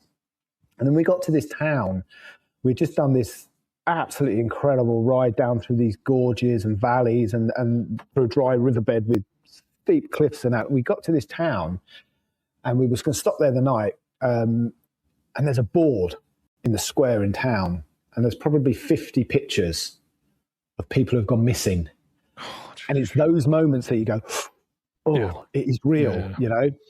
Then, so I didn't really feel too much in El Salvador. It felt a bit like a war zone, and a few years earlier there was a lot of drive-by shootings, things like that. So it still had a very edgy feeling, and I was with this guy who had messaged me through Instagram. He was a dentist, and he was kind of taking us out and telling us about what was going on. And it's those stories from the real people that you go, it is there. And when I was in Colombia, there's a lot of guerrilla fighting going on, and I'd gone down towards the Trampoline of Death down near Mushka, I think it's called. It's got a good name, isn't it? Trampoline of Death. Yeah. And I'd come into this town, and I'd just gone and got some food from the supermercado, and I walked back to my bike, and the heavens have opened, and I'm standing under this canopy, and I've got my helmet and everything on because I was about to get onto the bike, and all of a sudden there's this guy here, and I mean here, literally, I could feel him. I'm like, the fuck? So I've moved 10 yards away, and he's moved after me again. I thought, right, I'm getting out of here. So I've got my bike, I've left town, and I've come to this army checkpoint. And normally there's about, 5 or 6 of them. There was about 50 soldiers there. And at the time, I didn't really think too much of it. And then I headed across towards Pisco, I think it's called, not far from the border with Ecuador. The woman said to me, where have you just come from? I went, blah, blah, blah, blah. She went, Was there many tourists there? And I'm like, no, actually, come to think of it, there wasn't. She said, yeah, there's been a lot of fighting down there with guerrillas. Apparently, there's lots of soldiers down there. And I'm like, oh, fuck, that's what they were all there for, you know? There was me just going, ignorance is bliss. Completely ignorance. Hello. Because I'm coming so much around. And she kind of, you know, and I don't read the news because I don't read Spanish. She's just like, blah, blah, blah, blah, blah. And then I left Ecuador. I left into Ecuador. Fuck me, all the bombs were going off in Cali, weren't they? And I'm like, I was up there a couple of days ago. So it's there, but I've been lucky. I've been okay. I'm still here, you know. That was a long-winded answer to your question. But it's just life, though, isn't it? Like the whole, what got me onto that when I said, you know, most people are good, was what I was thinking when you were talking was that, most people are good, and it really taught me that people are decent out there, but it also taught me how vulnerable we are. You know, once you're out of your little home here, or once you stop playing by our accepted first world civilized rules, and this is how you behave, and this is what, you know, law and order and all that. Once that isn't in the equation anymore, and you're living on the street and you've got to live by your wits, we're just animals, aren't we? And it very quickly comes down to that. It's just, you know, live by your wits and let's just go. And you roll the dice and see what happens. And this part of the world as well, there's some nasty people, you know, there's lots of problems here, you know, lots of problems. Yeah. But again, you know, I can show you parts of London where there's some equally horrible people. It's just, you get that everywhere. The thing is, if you don't get out and do this, you never will, because you'll always be scared of everything. And 100%. You know, you've done Central America, you know what the border crossings are like, and people say, "No, how do you manage to? Oh, this, that." I'm like, you just deal with it. Every border crossing is different. Every bureaucratic thing is different. Every stamp or signature you need is different. At each one, you just deal with it. You know? Play the game, don't you? You just play the game. Yeah, absolutely. Right, sorry, Andy's got one more question. Finally, one for Bruce. If you were looking to expand the Chicken Strips tours via, I think he's on a recruitment drive here for you. I need Chicken Strips tours via hiring another guide or rider, what would be your first characteristic you'd be looking for? Oh, blimey. Motorbike license would be a good start, wouldn't it? Yeah, definitely. We have had a punter before who turned up and he didn't even have a license, but I didn't find that out. I didn't think I'd have to ask, you know, but now we make sure we ask. As a guide, I think as a guide, obviously you need to be an accomplished rider. You need to be a good, safe, progressive rider, you know, but I think a sense of humour. Just a sense of humour, because our tours it's about a crack. You're generally bringing a group of strangers together, and you want them to have the best time they've ever had on a bike. It's their holiday, isn't it? It is, yeah. So it's like you've got to create an atmosphere where people are comfortable, they can have a laugh, they're not too worried about the P's and Q's, but at the same time, you don't want the people who are rugby players to be thinking they're on tour with the rugby team, whereas you've got someone who works in an office and doesn't really come from that life. You don't want them to feel uncomfortable, and you also don't want the really exuberant ones. You don't want them to feel like they've got to be on their best behaviour. So it's getting that delicate balance, isn't it? So and it's also dealing with problem children. Because there's always, I would say, always probably one that's a problem child. We've been very lucky. I think we've been, touch wood, we've been very lucky so far. Most people, you have different types of people that come away with you, but generally everyone's got on. Bar one, sadly, we had one tour where we ended up having a fatality, and can't really talk too much about it because that still has to go to court for the poor guy that's survived. But that was two lads that butted heads, and it was just, red mist, right? Just two characters that did not mix, and red mist, and poor choices made. But anyway, apart from that, I think as a guide, you need to be a very good reader of people and have a sense of humour. I think that's two key points you need there, for sure. Dealing with people is difficult, and I learned through working at LimoBike. I was dealing from lords and ladies down to janitors, and sometimes you would just get those people who were just arseholes. Nothing was good enough for them, and it's how you're able to deal with them and bite your tongue. And it wasn't often that I had issues, but there was a couple of clients that I ended up not ever taking again because I refused to, just because. But yeah, dealing with people can be hard. Yeah. The public are the public. Anyone that has to deal with the public will know the feeling. Yeah, I remember it's a service industry, isn't it? Yeah, being in the service industry. Yeah, it is. I suppose as well, from your job there as well, you dealt with a lot of wrong-uns as well. In your bill, people.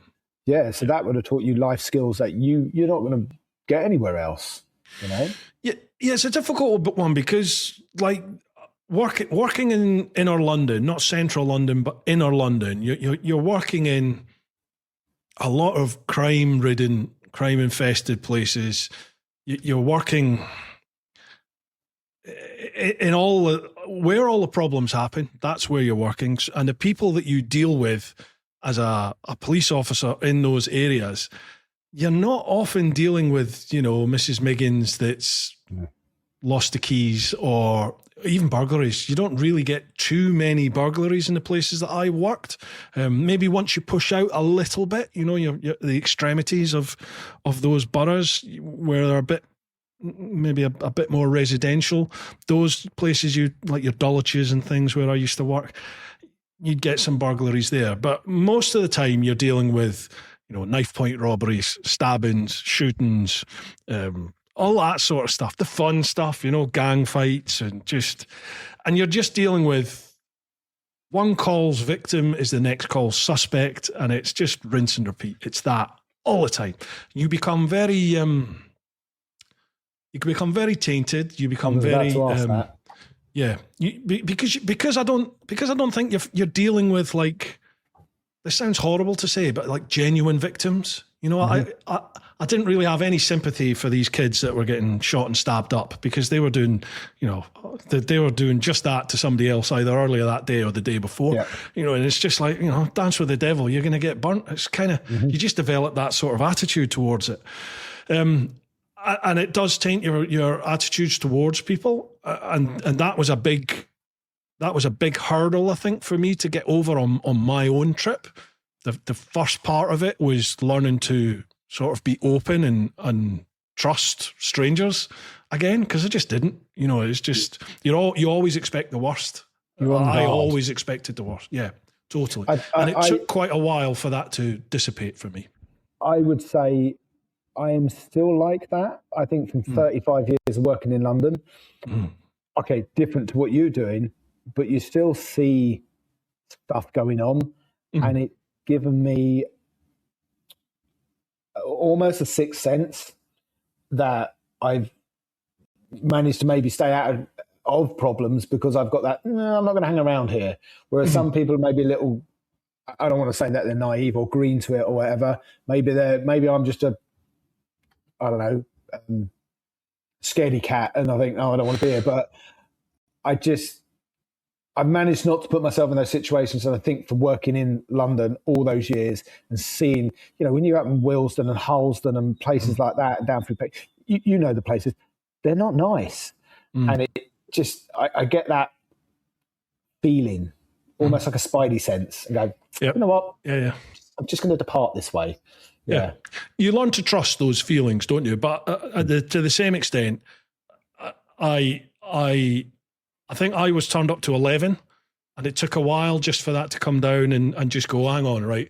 Not everyone, people aren't trying to pull the wool over my eyes here. Not everyone's out there to get you or steal something from you. And once I started having real positive experiences with random people that I met, that has stayed with me. I don't think I'm foolhardy now, but I think me personally, I think I'm much more open to people than I used to be. I'm much more prepared to just go with the flow and Doing this, you have to. Yeah. Yeah, definitely. Not trust people implicitly, but just to go, all right, well, give them the benefit of the doubt. Let's go. Yeah. Obviously, when your spidey sensors are going, learn to trust them for sure. Yeah. But yeah, you do have to just go with it, don't you? You just got to roll with it and see what happens. Roll the dice, kind of. Right, Patrick Collum. Good evening. 2 questions, please. 1, regarding the limo riding, any tricky passengers that clearly knew better than you? If so, how did you deal with it? One of them, we all disliked, but I had a real... Names and addresses, please. We'll call him Hugh. Okay. Whenever I picked him up, this was over a few years, my intercom, because back then we had the old autocom systems, which were cables, and it was just ironic that every time I picked him up, my intercom cables was always broken. He was such an arse. I disliked. Even his PA was scared of him. He was just a horrible CUNT. Oh yeah, it was horrible. I remember picking this guy up. I made him feel really stupid. I race a super bike. I do this, I do that, and blah blah blah. Oh yeah, what club do you ride with? And blah blah. Yeah, I ride with the Mallory Park Club, and blah blah blah. I went, oh, what, you do track days? He went, oh yeah. I went, no. He said, oh yeah, you seem to know a lot. I went, well, I've dabbled a little bit. I've done this and done that. Finished Le Mans, mega racer, he's gone from this mega racer to just a little track day rider who rides at Mallory Park. And inside you were like, yes. Yeah, so I had one client, she used to always know the best way. Oh yeah. Okay. Oh, you should go this way, you should go that way, blah blah blah blah blah. I won't say her name. She is famous, and up until that point, there was for a while that we didn't get on, but eventually we became really good friends. After she got divorced, she actually changed. She became lovely. Anyway, it's narrowing it down a bit. It's narrowing. I'll find out for you, folks. I'll find out. And so she was, oh, go this way. And I said to her, we'll call her Sharon. And Shaz, I'm not going to tell you how to do your job, so don't tell me how to do my job. I'm going to get you there quicker than you're ever going to get there. And it took her time to accept that actually her way wasn't better. Yeah. And because she's in a car, what you do in a car is different to a motorbike, And I love her to bits. We ended up having an amazing friendship, but at the beginning she was a bit of a diva. She was a fucking pain in the arse. But yeah, good as gold. Love her. She's great. Again, people are people, eh? Yes. Question 2. Regarding endurance riding, simple question. Hard or soft saddle? Hard. Really? Yeah, just a foam pad. You need to feel what that bike's doing to you. You're not on that seat for long. You're climbing all over that bike. If you do one lap, how often you are sat in that seat? Not long. Yeah. And if you've got a soft, squatchy seat and you're trying to grip it, how do you feel what that tyre's doing? How do you feel anything? So, yeah, it's just a foam pad, just a foam pad, hard foam pad. Damian, we ride motorcycles very differently. I'm like that. Ah, yes. That's me. Well, now I'm old, fat and slow. Give me a comfortable seat now, but yeah. Even on a track day, I'm like that. That'll do. Bolt upright. Yeah. Next one, Simo, Paul Simpson. Good old demon. Paul. He'll remember me well as his tyre man at Phase 1 Endurance. I've been following his travels myself. I bet he did. Anyhow, give him my regards, won't you, Bruce? Cheers. Thanks, Simo. Cheers, pal. Yeah, Paul's a good guy. I met him initially on my first test down at Almeria, and yeah, he was my tyre man for the year. Just diamond geezer. Ex-squaddy. Yeah, liked him. Nice guy. Lovely fella. Next one, Patrick Hennessy. Looking forward to this one. More world travel adventure stories. Question for Damian. Why did you choose the KTM instead of all the other available models and manufacturers? How many people have asked me that? KTM, keep throwing money. Okay, so let's just wind the clock back to when my mate was doing those tours in Morocco.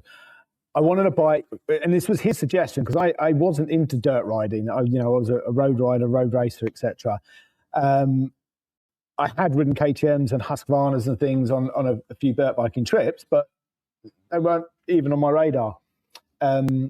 So anyway, he suggested that the 690, because I could do the distance, but at the same time I could ride it in technical riding, do green lane in the UK, because it's, light, 141 kilos dry. So that was how I ended up getting the bike. And then I wanted to put a few extras on because, the stock bike, not enough fuel range. So I added a tank, blah, blah, blah.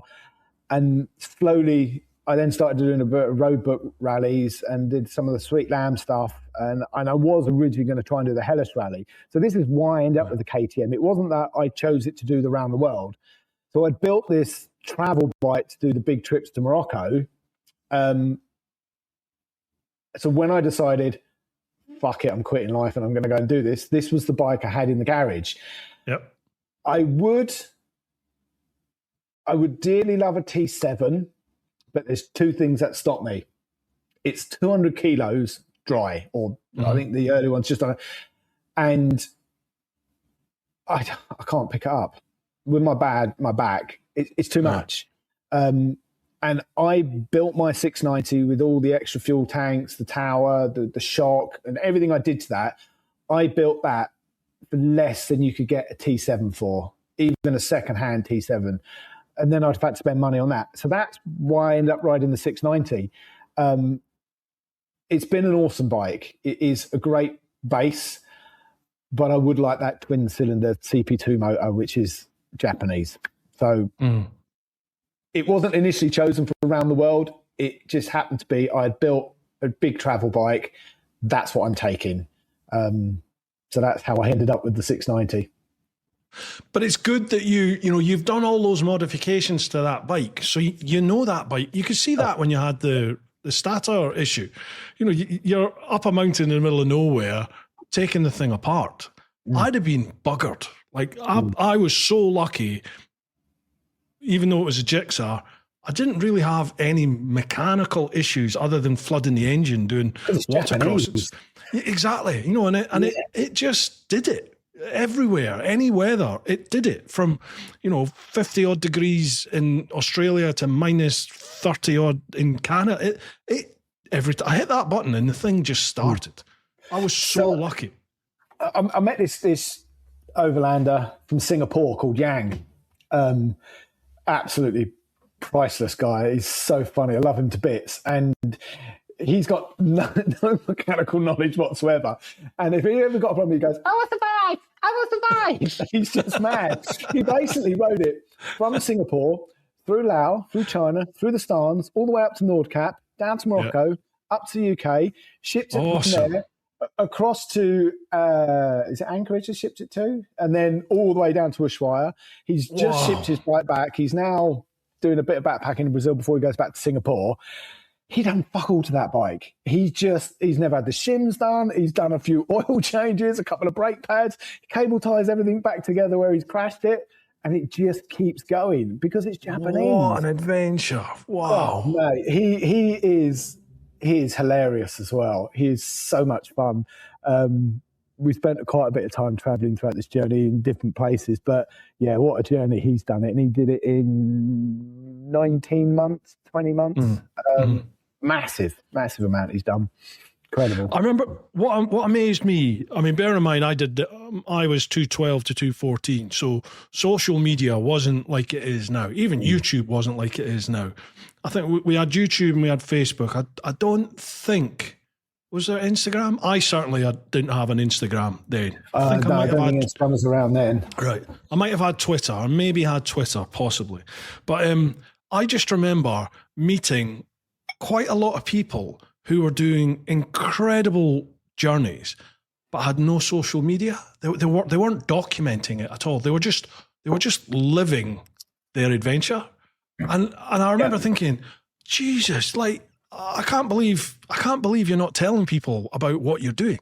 This is amazing, but they just weren't. Whereas now, do you feel pressure now, to document your trip, and not only document it, but I mean, document it at a high level? Like you and Charlie, you're both creating good content, high value content, not only on social media, but on YouTube as well.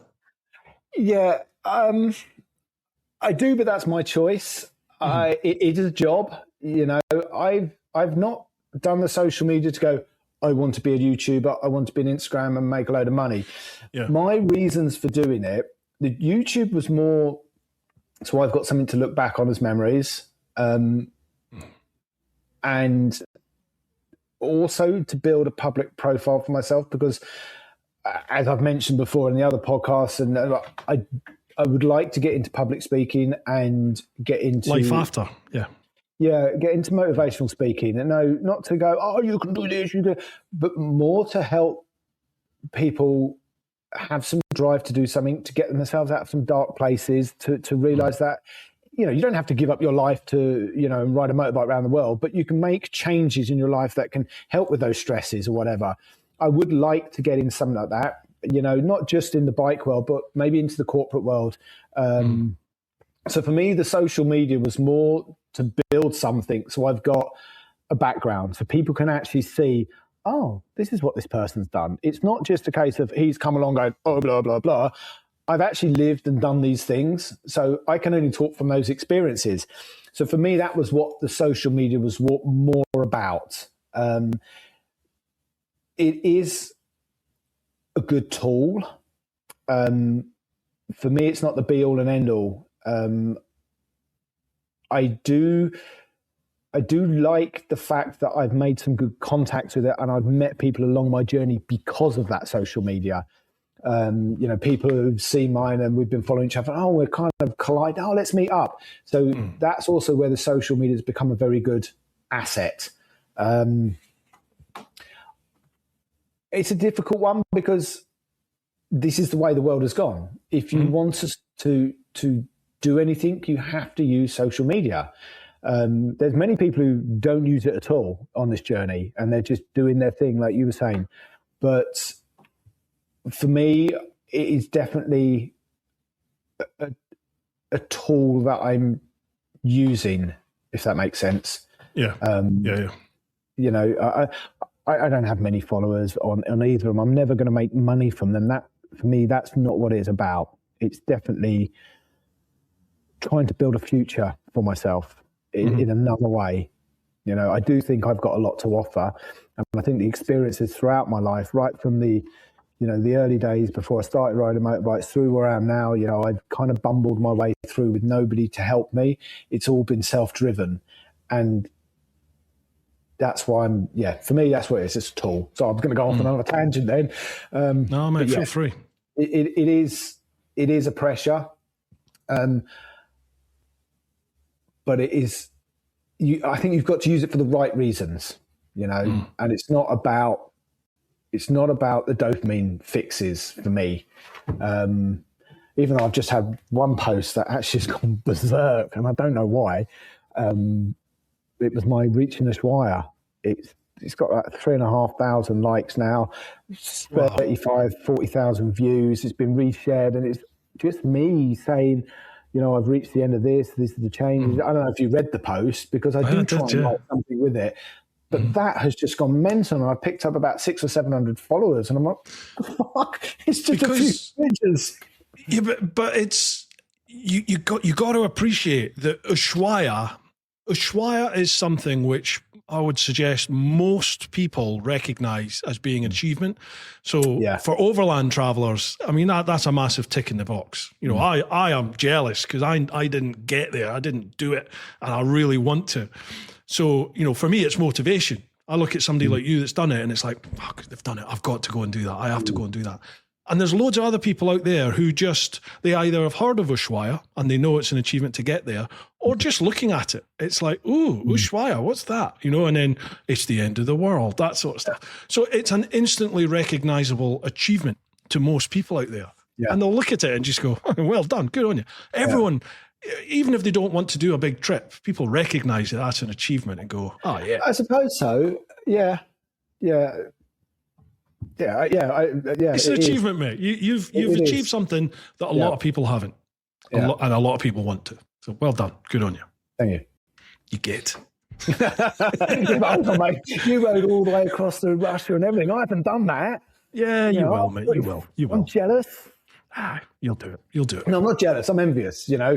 God, I'm just trying to sort this aircon out. 1 minute it's hot and it's cold. Yeah. Yeah, not jealous, envious. Envious is the word, isn't it? Yeah, because jealousy is an emotion that we all can have, but it's how we deal with that as an emotion, and it's definitely not jealousy. This is envy. That one day that'll be my journey. Yeah, you'll do it. You'll do it. Right, last one from the clan. Simon Lewis. How you doing, Simon? Smashing it with the guests, Bruce. Thank you very much. Cheers, pal. Question for Damian. You've ridden an amazing adventure down to Ushuaia, a bucket list for Bruce, I think. Yes, it is. You've seen some unbelievable vistas, met up with other great travellers en route, highs and lows. What's one moment that changed how you see life back home and life on the road, but never makes it to Instagram? Oh, mate. Can you read that question again? Yeah. He said, you've seen some unbelievable vistas, met up with other great travellers en route. You've had highs and lows. What's one moment that's changed how you see life back home and life on the road, but never makes it to Instagram?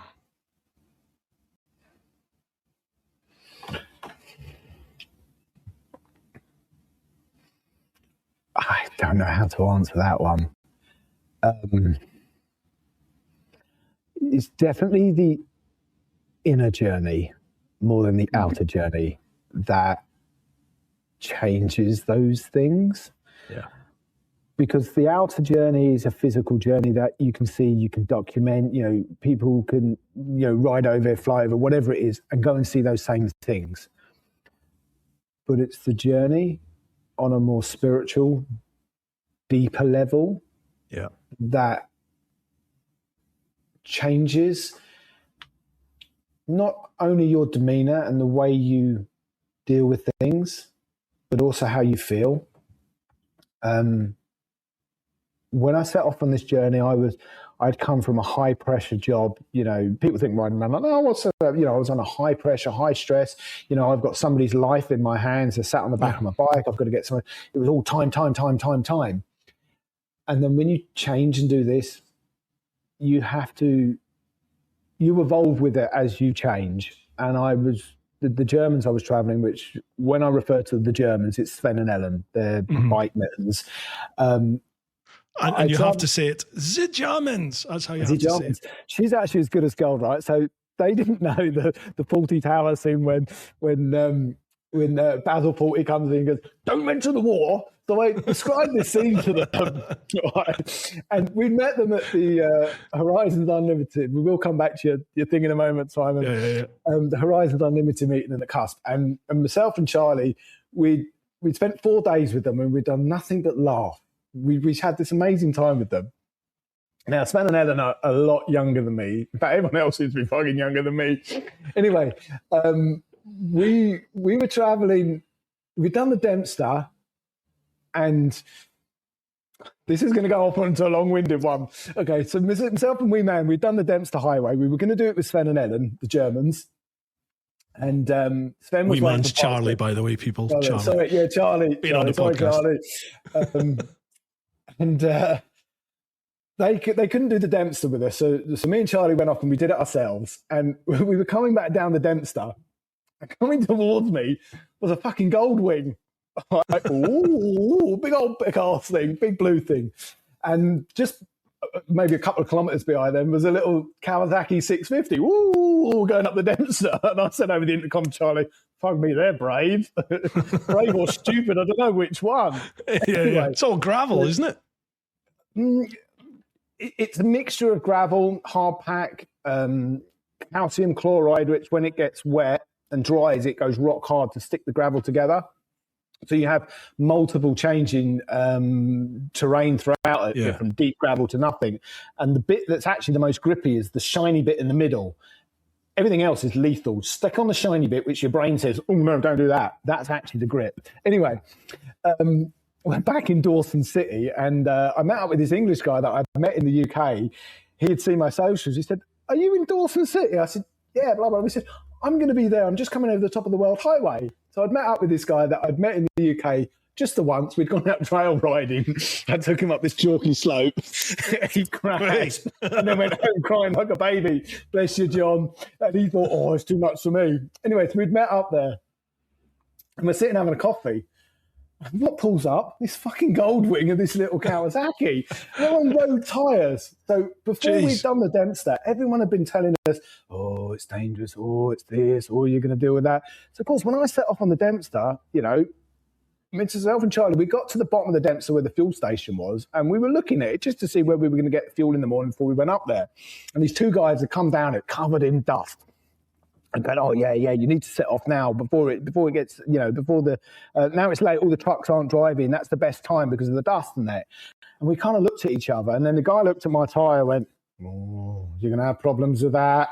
And I'm like, oh God. So I've got it in my head that this is going to be the most horrendous journey. Mm-hmm. So we've gone into town, stocked up on some supplies and set off on the Dempster at 6:30 at night. Stupid idiot. Well, to be fair, it's only dark for about an hour at night. So that was the deal. It was like, fuck it, let's just ride it. I mean, the Dempster's another story anyway. So no, we'd seen these two bikes. Of course, them doing it on road bikes on a Goldwing and this little sports bike. Like, fucking idiots.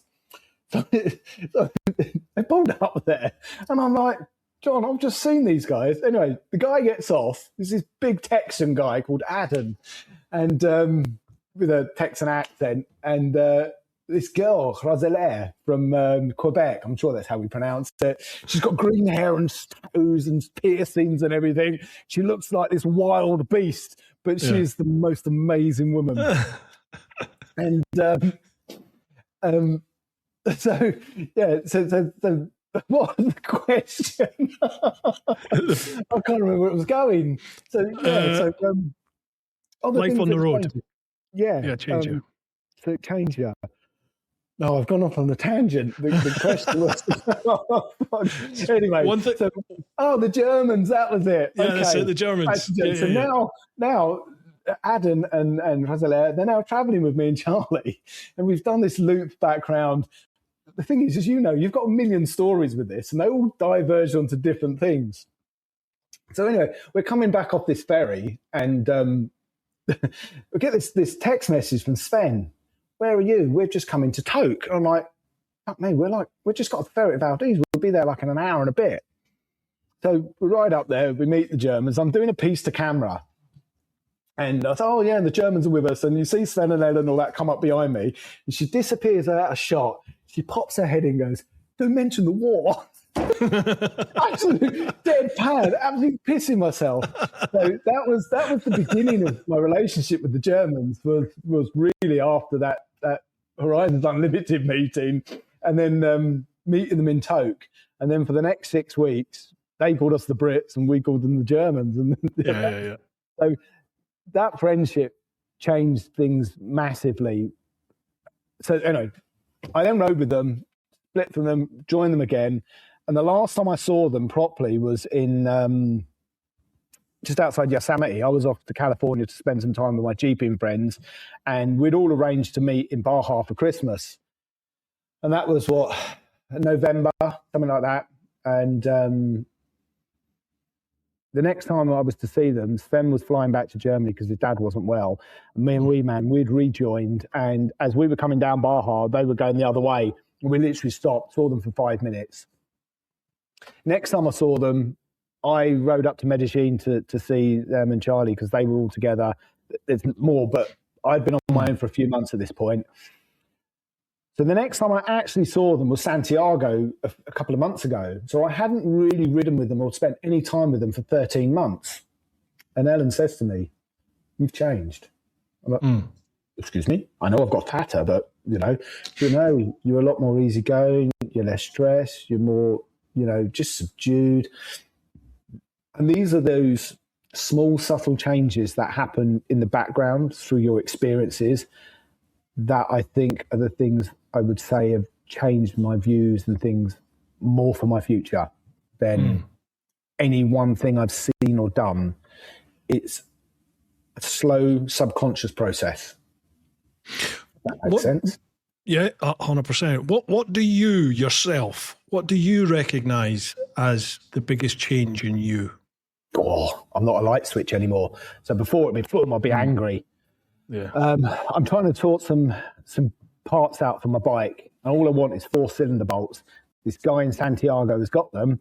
I spent 8 hours and got a Spanish guy, or Spanish-speaking Chilean, to speak to him.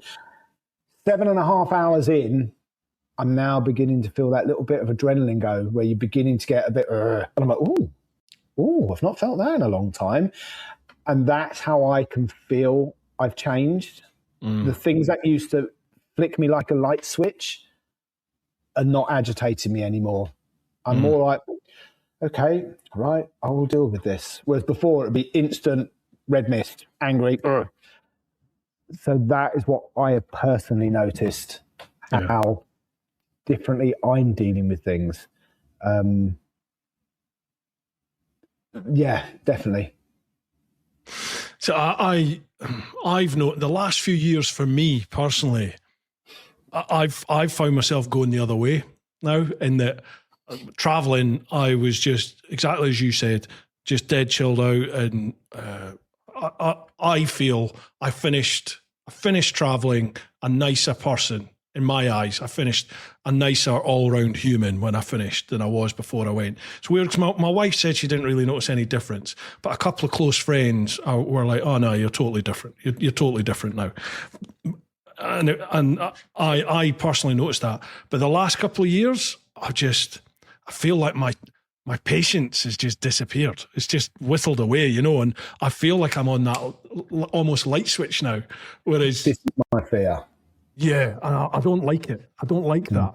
And I'm trying to just take a deep breath.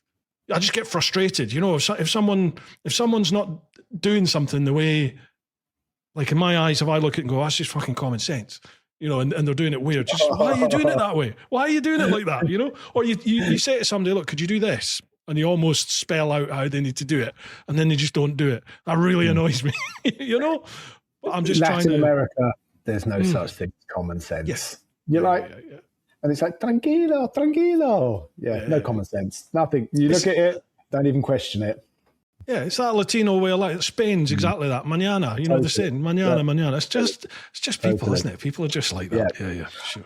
I think the other thing that this journey's done for me, before I was left, I was in a relationship with a woman, which she was amazing, but I wasn't happy. And when I left, that was the last thing that I even was interested in. And I would say also the changes where I've put to rest lots of things that were a problem or were bothering me or whatever, I don't know what words to use for it. I've realized now I'm actually open to letting somebody in my life again. And this journey has done that for me, because I've been able to decompress, de-stress, deal with my demons, so to speak. As you know from doing this, you have a lot of alone time, not just while you're riding, but, like here in, Buenos Aires. I mean, other than the girlfriend I met last night, I'm on my own now for the next 5 days or something. I don't know when I'm going to be with other people. So you have time. You can't run from your problems.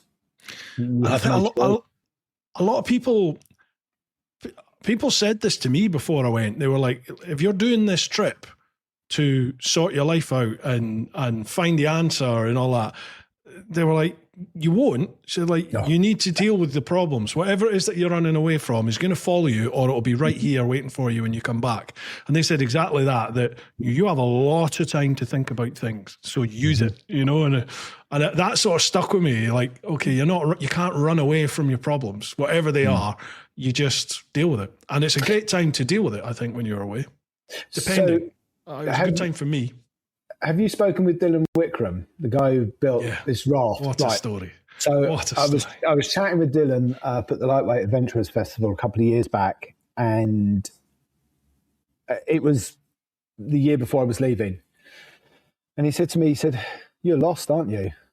I'm like, "Yeah." He said, "You're looking for something, aren't you?" And I was like, "Yeah." He said, "I was you before I set off my journey." He said, You won't find it.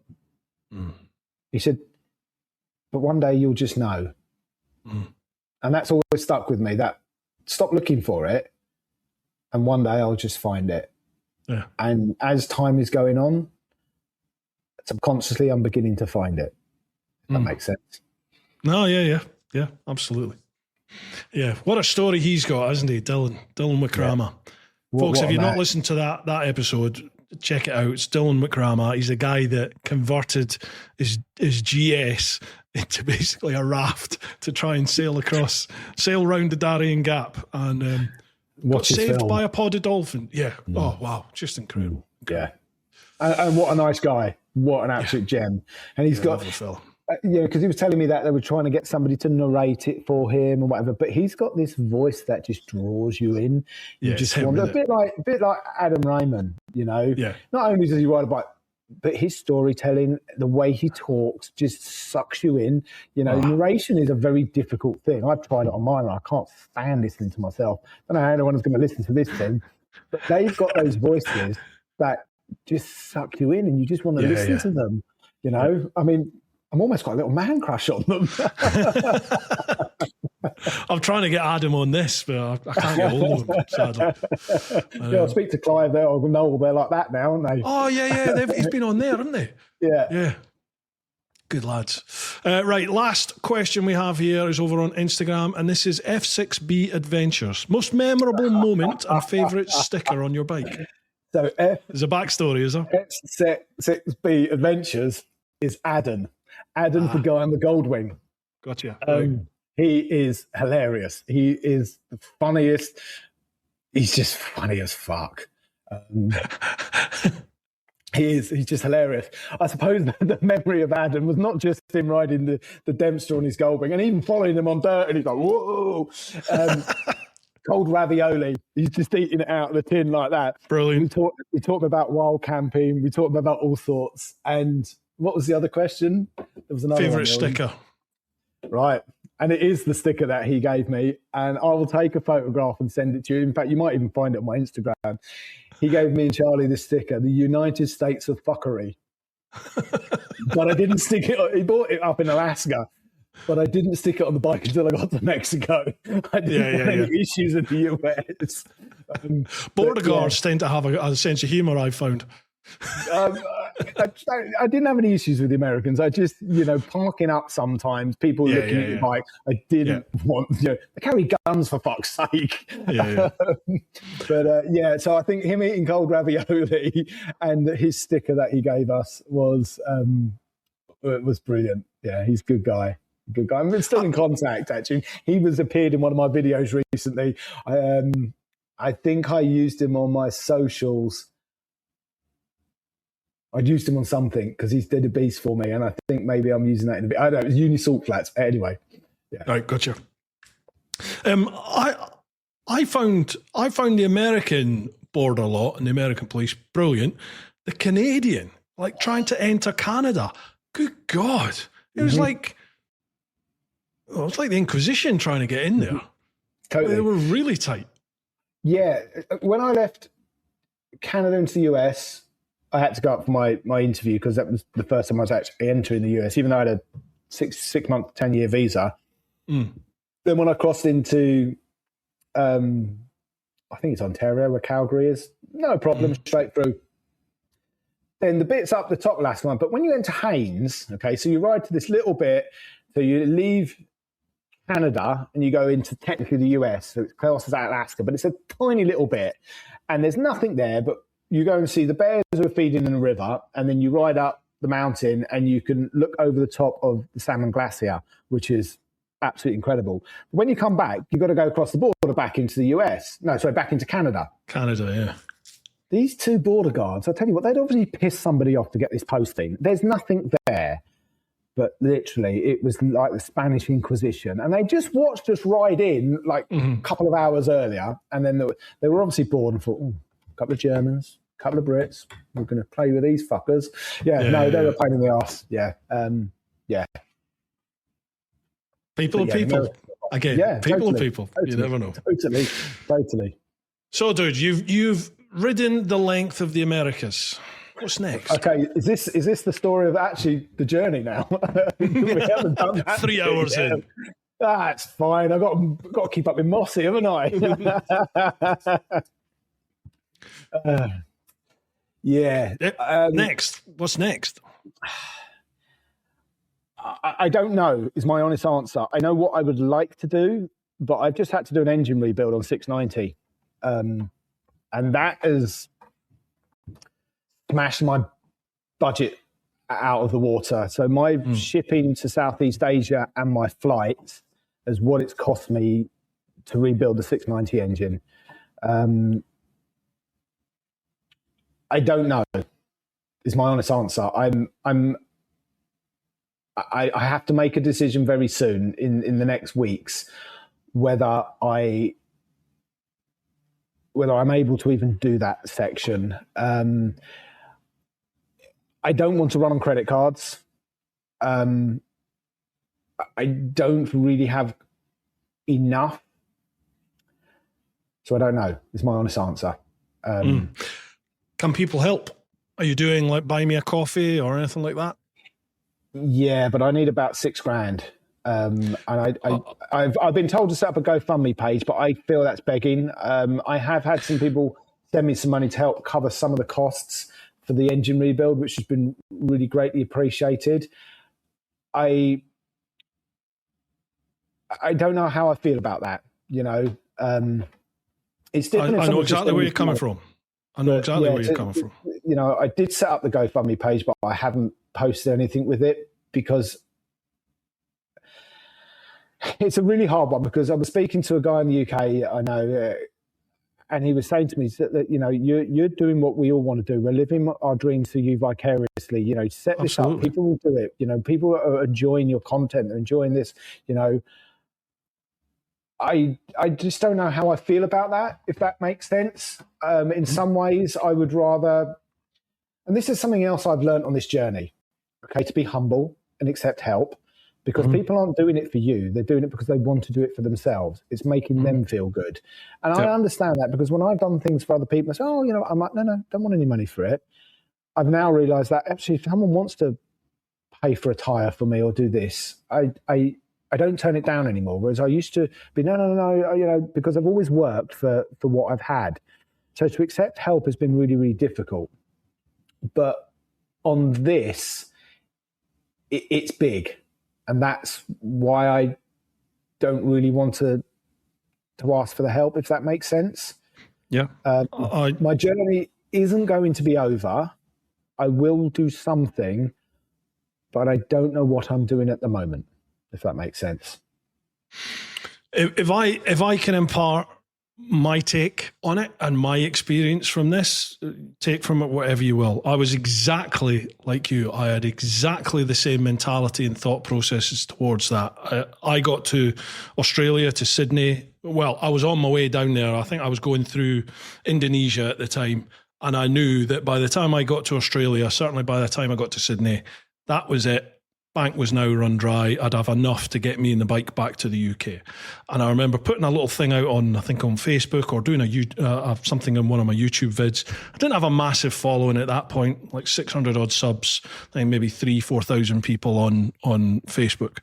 And I just put a thing up there and said, thanks very much for all your support through the journey, but I reckon by the time I get to Australia, that's going to be us. End X, I'll get back to UK, back to work, get some money together, and then try and do the next stage through the Americas later on.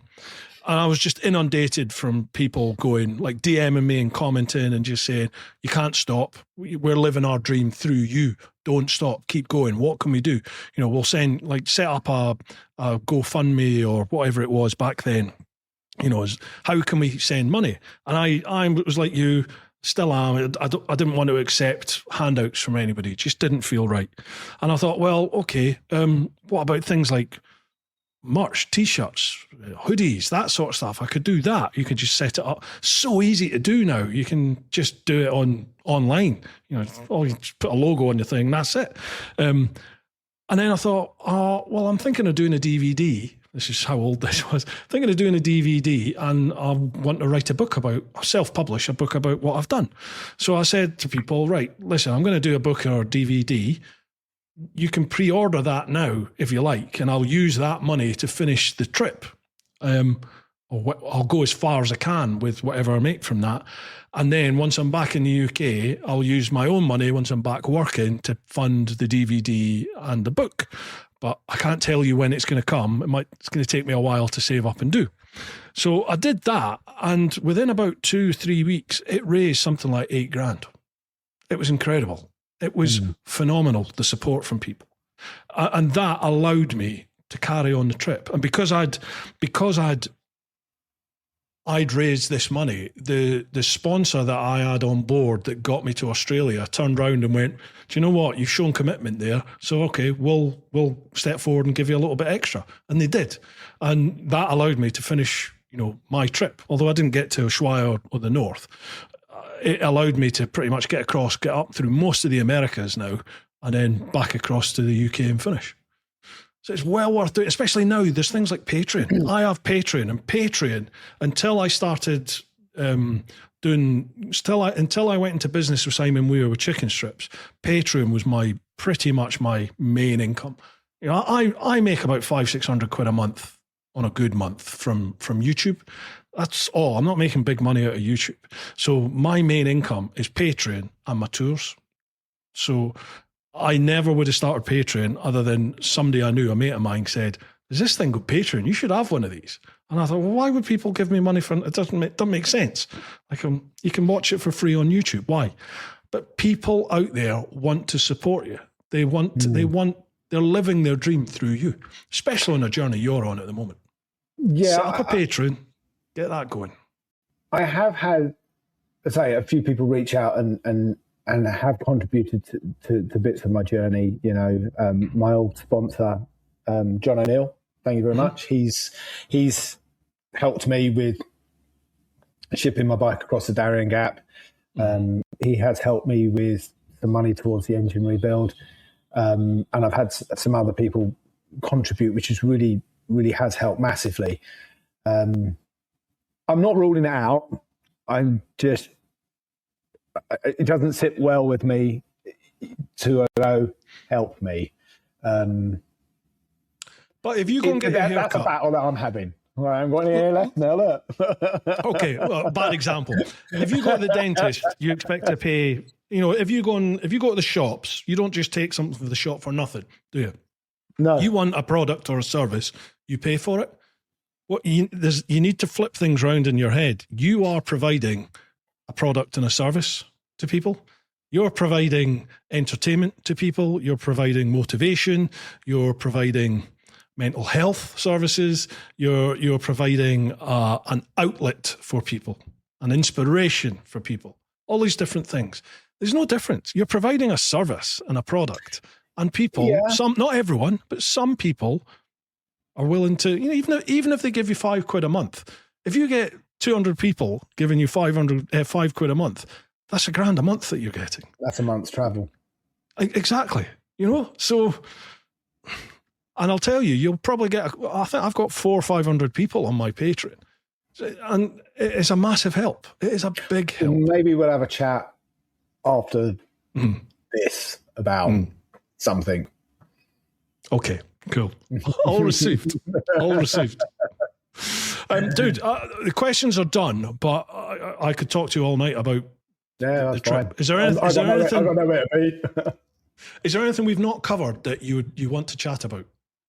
Well, I don't know. You were going to talk about the journey. We haven't even spoken about that. Well, yeah, that's a good point. Go on then. Tell us about what has been the biggest surprise to you so far about life on the road?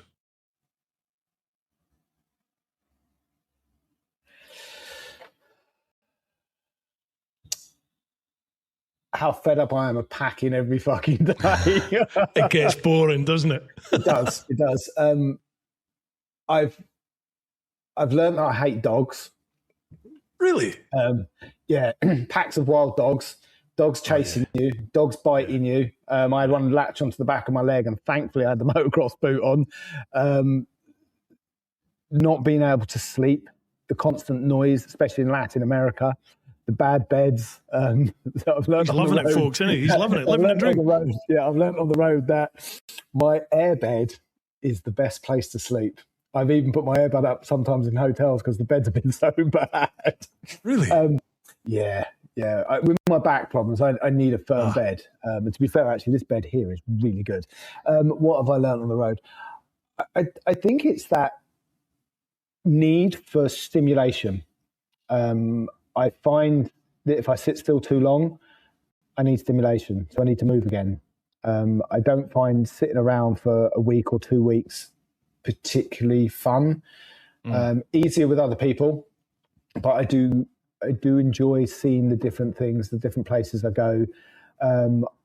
Finding somewhere to sleep, as you know, sometimes can be quite difficult, but you learn that resilience that I think at the beginning I was a lot more conscious of, I need somewhere, whereas now I'm like, I will find somewhere, you know. I'm a lot more at ease with not knowing. Whereas before I need to know. Whereas now I'm like, yeah, we'll figure it out. So I definitely think life on the road in that respect has surprised me, so to speak. You know, even though when I did bits in France and that with a mate of mine who needed to know, I was like, we'll find something fine. Yeah. But this, doing it for a week is fine, but when you do that every single day, it does change. You do become more at ease with it. I remember being so happy when I got across to the American continent, like South America and up, and even Australia, actually, from Australia onwards, just the relief of knowing that I've got a Western style toilet. Because all down through Southeast Asia, or you're having to squat, and I was wearing leathers, you know. And when you got dengue fever, you don't get much warning something's coming, you know, and it's just like and you eventually find a toilet, and a lot of the time it's literally it's either a porcelain hole in the ground or it's just horrific. So to find somewhere that actually you could sit and I had a parasite. Enjoy the moment. 4 months. I was plagued by a parasite. I picked it up in Ecuador, and I'd take loads of stuff. I'd be kind of okay for a bit. Then it would come back, and not just the shitting, but the vomiting as well. And it wasn't until I got to Bolivia that I'm finally, I need to go to the quack. So I went and had a poo test, a urine test, and a blood test. Oh yeah, you got a parasite. But I'm looking forward to when I can put my shit ticket down the toilet, not in the bin next to it. You know, so for 14 months I've been putting my shit ticket in a bin next to the toilet. Now that's okay when it's your bin, but when you're in a public place and the bin's full and it's full of shit tickets, it's like, I just want to put it down the pan. It just seems so wrong, doesn't it? No, I'm not doing that. And you walk in, you go, oh, and it's not the last person's shit you can smell. It's the 34 other people's shit tickets who are in that bin that you can smell. And you've got to lift it up and put your one in top of it. Yeah, Overland travel's awesome, isn't it? Living the dream. Everybody looks at your YouTube and your Instagram or your twat book and goes, oh, well, they're having a wonderful time. There are many, many high points throughout this journey, you know, but it's not all a holiday. It's tiring. It's hard work. It's testing. You know, some of the shitty places you sleep, you know, you pay $2 for literally a flea-infested bed or whatever. And then the next day you pay $5 and you've got this most luxury. I mean, there was this hotel I stayed in Colombia. It cost me $12 a night. I had a super king size bed, a jacuzzi looked out the window over the city, a steam room, and it cost me $12 a night. But then the next night I might be living in a wooden shed that's cost me $5, you know, and I'm going, oh God, what am I doing here? So it's not all fun and games. It's a challenge, but a very rewarding challenge. Having a shower. Did you remember the suicide showers? So a suicide shower, I'll have to find you a picture and send it to you. It's a shower head with these electric cables going into it. Yeah. And sometimes you touch it, you go, So we call them suicide showers. But the joy of just having a shower and not just a pipe coming out of a wall or something like that. The things that we take for granted. And then one of the first things I'll always ask, caliente, agua caliente, which is hot water. And if they go no, you're like, oh, I just want a hot shower. Yeah. I remember like in Russia, it would be like 5 or 6 days of just camping out in the wild. And then you'd find somewhere where, you know, you'd get a cheap motel somewhere or someone would put you up.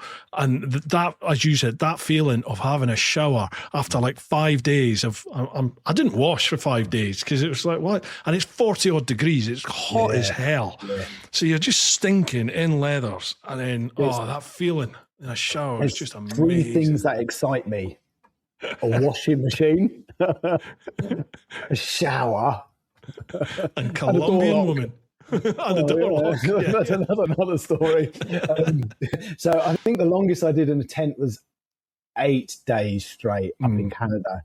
And myself and Charlie, we found a natural hot springs that everyone was paying to go into. And everyone's going, oh, this is wonderful. And me and Charlie in there going, having a little wash. Doing your washing. And because there's only so many times you can use wet wipes or have a wash in a glacial river. I remember this one place, I think it was after we'd gone through Jasper. Jasper got wiped out the day after we went through it with the fires. And I think it was, we'd gone about 60, 70 kilometres past it to get out the smoke. And we'd found this dispersal site with a pavilion, and I love a pavilion to put my tent up. I don't have to put the fly sheet up. And I'd gone over to have a wash in the river and got in there. My little chap went, whoop, it was that fucking cold. And then Charlie's gone to have a wash, and this helicopter comes flying over the top while he's in the river giving it all this, and then goes, oh God. So yeah, it's a shower and a washing machine. They just, just give me a washing machine. Yeah, awesome. They excite me. Awesome. Trying to think, you went to Machu Picchu, didn't you? Is that right? I'm sure I've seen a picture of Machu Picchu. What's that like? That's somewhere I really wanted to go, and I didn't do it. I had wanted to go, myself and my ex-wife, when we were, late teens into our early 20s. It was something we said we were always going to do. And the irony of it is I was there on her birthday. So myself and my ex-wife now have the most respectful relationship. Would you believe that? I bumped into her in Mexico, of all places. Really? Yeah. So the last 6 weeks that I lived in the UK before leaving, I lived with my ex-wife, which was also very cathartic to put to rest the end of an 18-year relationship. And we've now got the most respectful friendship. Love her to bits. She was my first proper love. And, you spend 18 years with someone. Yeah. Some people end up in their marriages where they hate each other. And I think that shows also the type of people you might be. Whereas there was a long time that we didn't talk, but we've grown to have now a bond that is like when we were married, but just as friends. So yeah, I lived with her for the last 6 weeks. Anyway, she said she was going to do this cruise around the Caribbean. Well, maybe we'll meet up. And I'm like, yeah, maybe. I'm thinking, I'm fucking maybe I'm going to be. Anyway, coming down into the Yucatan in Mexico, and I messaged her, I hope you enjoy your cruise, blah, blah, blah. And she sent me the itinerary. I didn't even read it, I'm like, oh, whatever. And a few days later, she sends me a screenshot of the location pin of where she is, and she's just off the coast of Cuba. So I messaged her, just think about it. 19 years ago, we were there on a honeymoon.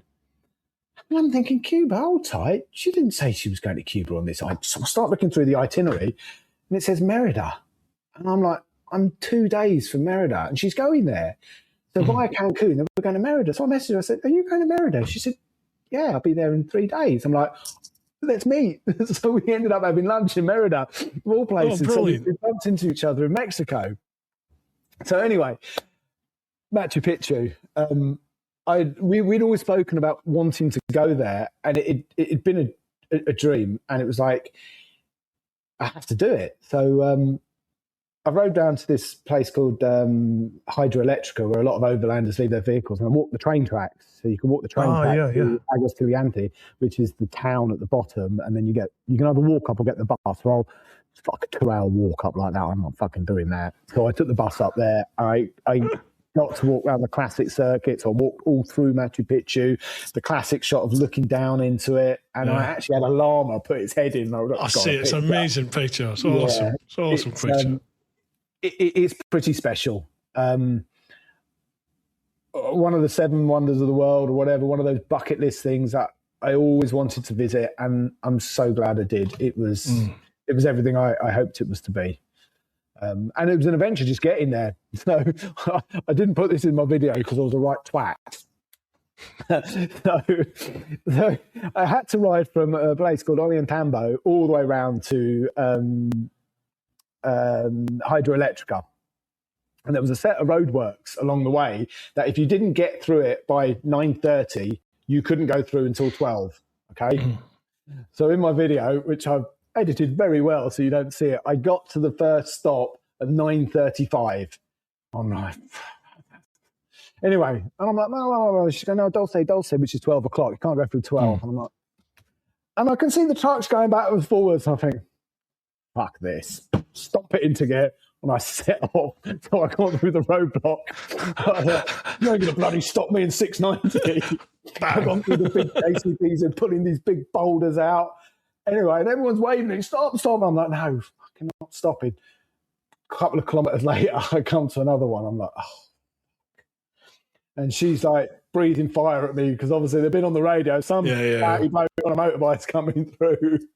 Anyway, I get this then. I'm looking at it and I can see these trucks coming backwards and forwards. And I'm thinking, fuck it, I'm going to go through this one as well.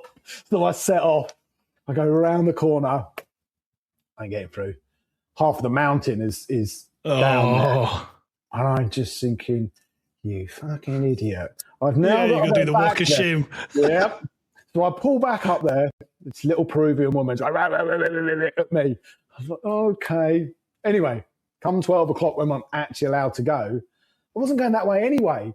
It was where the trucks were going down and dropping all the boulders at the bottom of the river. It's actually the bit that I had to ride down. So if I'd have gone down there, I'd have got through it. You'd have been fine. Exactly. Twat. So, so it was just an adventure getting to Hydroelectrica in the first place. But I very cleverly edited that out of the video. The power of the edit. Yes. Other than like Machu Picchu, have there been any like standout moments that have just stuck with you? You know, for whatever reason, for either the beauty of the place, the size of the place, or just the impact it's had on you. Yeah, so many. So when you're in the Andes up in Colombia, it's all jungle. You don't really get a sense of the mountains because you're just in greenery. And I mean, it's beautiful, don't get me wrong. But as you start to head down into Ecuador, literally the jungle disappears. You now start to see the landscape more.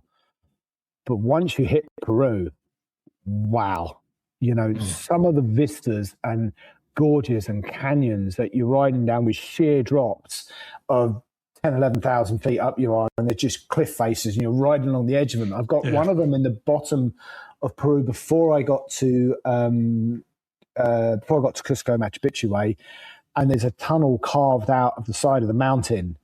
I can't remember the name of the place now. You'll find it on my Instagram, and you ride through the tunnel, and I actually set my drone up to film it, so I'm riding through the cutout in the mountain, but it is a sheer drop like that. And then there was this canyon that I rode down towards the Canyon de Palto, which takes you up towards Caraz. And it's where Be More Charles did his famous bridge crossing that went viral. Yeah. These places that you get to see and visit, and the Paramount Mountain, it's not called that, I can't remember what the place is called, it's in Caraz. The Paramount Mountain, which is that shape, you can ride up between the glaciers and see that. And these things are just incredible. It's just the sheer magnitude of where you are. Because in little old England, you go, oh, yeah, but when you're at these places, you are like this. You are nothing. And you've got this mountain 17, 18,000 feet up. You're still looking up to it, and you're already 15,000 feet up yourself. Pictures do no justice. You'll know this. The things that you see, when you see it on a two-dimensional screen, it's a great picture. But when you're there and you've got 360-degree view and you've got depth and height and everything with it, the Andes are just incredible. And I did the Paso de San Francisco, which runs between Chile and Argentina. It's 475 kilometers between fuel stops. And I think there you're getting up to 4,500 meters, which is 17,000 feet. Yeah. So you're not getting that much mileage. MPG. No, the bike's really struggling. Now, I was riding with this American girl, Ali, and her little Royal Enfield. Well, it was going pop, pop, pop, pop. But it was really struggling. I think she could get over about 50 kilometers an hour on the thing. And the views up there and the salt lakes and the colors of the water, these aquamarine blues, that again, you'll see them on my Instagram pictures. Those pictures aren't, there's a little bit of editing. I do a little bit of stuff just to enhance. Tweak it. Yeah, but those colors, when you see them, you're there and you're like, is that real? I mean, this book is kind of, this blue is some of the water that you're seeing up at these places. Yeah. And they're incredible. And pink flamingos, actually seeing flamingos flying and the Andes have been special, very, very special. What you said about the camera never does it justice. I remember when I saw the Grand Canyon. When I saw the Grand Canyon in the flesh, it just blew my mind. Because everyone's seen the Grand Canyon in pictures and on TV and stuff. Seen it. Have you not? No. Did you not? Have you not done it on your trip? No. Oh, there's another story to that one as well. Well, we'll cover that in a sec then. But when I saw the Grand Canyon in the flesh, it literally just, it made me stop in my tracks. And I was just, wow. It looks like it's painted, but obviously it's real. It's right in front of you. It is immense. It is just immense. Go on then, what's your story? How come you missed it? So you're saying about painted ones. I was going up through the Rocky Mountains, up from Lake Louise towards Jasper, and you had the first mountain there, and then you had the second mountain behind it, and then the third mountain. It almost looked like a theatre stage set that had been painted, and you got these 3 dimensions, but it wasn't. It was there in front of me. It was just the most incredible. Grand Canyon. I didn't see the Grand Canyon. I got very, very close to it. So I think the picture you used on the post here was actually the little Grand Canyon. Right. Which was pretty fucking special. So if that's anything to go by. So I was traveling with the Germans. I'd re-met them in Salt Lake City, and we'd been down to Moab, and we'd done the Chauffeur Trail and come back up through, the Coral and a few other of the national parks. And we were now trying to get to Vegas to meet up with the Moscow Moto crew. And then we were going to go off and do the Grand Canyon. Anyway, so we'd gone out with this guy, Justin, who's this most incredible filmographer, video photographer. Cinematographer. That's the one. And photographer. Rides one of those Harley off-roady type bikes, whatever it's called. Anyway, we'd met up with those guys. That's the one. And we were then going to go off and do the Grand Canyon. But now we've been invited to the Dusty Lizard event in Death Valley. But it's the opposite way to the Grand Canyon. So it's like, what do you do? What do you do? Fuck, what do you do? But Dusty Lizards with Moscow Moto, Grand Canyon. Oh, we can come back and do the Grand Canyon. So we set off, did the Dusty Lizards, rode the Death Valley, which was pretty bloody special and sandy and what have you. And then we headed off to a place called Bodie, which was a gold mining ghost town that was abandoned in the late 40s. And now I'm several thousand kilometers away from it. It kind of didn't happen because I ended up going to Tahoe and things. So I got close to it, but I didn't see it. So that's me with Machu Picchu. Yeah. I was running really quite low on the tread on my rear tire, and I was heading to Machu Picchu, and then I just sort of I looked on the map. I can't remember Google or I had a map anyway, and I remember looking and going, "Oh, Lima's over there," and it was like, well, Lima's a city. I'll be able to get a tire there, and I thought I can come back and see Machu Picchu. I never did. You carried on going north. I missed it. You can't see everything, you know.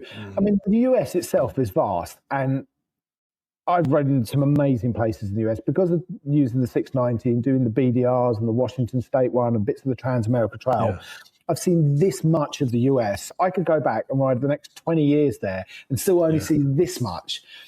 And it's very difficult to do everything, you know. What if, you know, if you've got forever, then maybe you can see a lot more, but you've still got to get somewhere, you know. I know people who've been in South America for 4 or 5 years and just going round and round and round in circles. You know? Mm-hmm. Yeah, you can't do everything. So you saw the Grand Canyon, I saw Machu Picchu. There you go. That's it. Right. My top trump card. Yeah. Last bit on this, because we're coming up to 3.5 hours. Money, no object. So you don't need to worry about the budget. What would the rest of the trip involve? And when would you go home? Or would you go home? Oh, well, if money was no object, I would go to Australia, buy a bike there because I'm not doing that cleaning lark. I'll just buy a new bike. I would do Australia for sure. And then it would definitely be coming up through, you know, Southeast Asia. Now, this is where I'm torn because I'd love to do Magadan, but I'd also like to do China and, you know, Southeast Asia. I've done Vietnam. I've done bits of India. I'd like to do more of them. The thing is, so I think Australia, Southeast Asia, probably definitely do bits of the BAM road, even if it's not the old summer road, which is pretty impassable from what I understand now. I would do BAM road, the Altai mountain region of Mongolia, and the Stans for sure.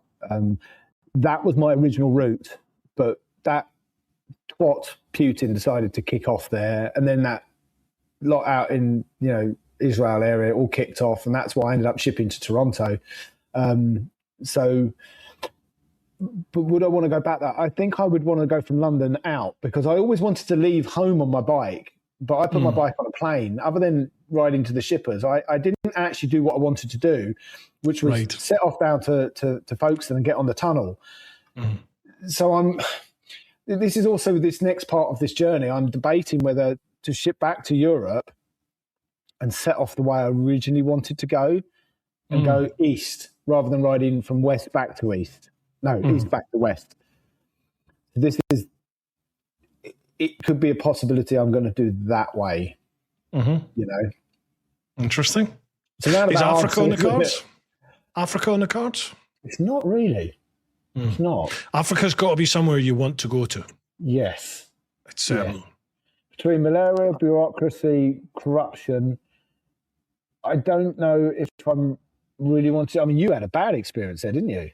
I did. But then I was also I was on someone else's podcast early last week actually talking about it, and I don't know if it was as bad as it felt at the time. I think it might have been because Africa was my first taste of the world outside of Europe or Western, you know. That was my first experience of overland travel, proper overland travel. And Africa is like, it's like going in at expert level, isn't it? You know what I mean? Like there's lots of other places you can go to, which are much easier to ease yourself into that life on the road. Going straight into Africa was just like, oh, and then it was right at that time where there was the Islamic fundamentalist uprising coming out Central Africa. So it was just a weird time then. And I think a lot of things all just came together. And I think mentally I freaked myself out. You know, pretty horrendous things happen. But I think the attitude I have now and the attitude I developed through the rest of the trip you just roll with the punches, don't you? It's just like, okay, right, keep going. I think that was also part of the reason why I shipped to North America, because I thought, well, you know what, even though I've done a load of stuff, I'm still kind of green at this. So if I ship to North America, they speak English. Well, they think it's English, but it's not. They speak a similar language to us. Actually, within reason, you know, it will be me learning my craft. And it did set me up well for it.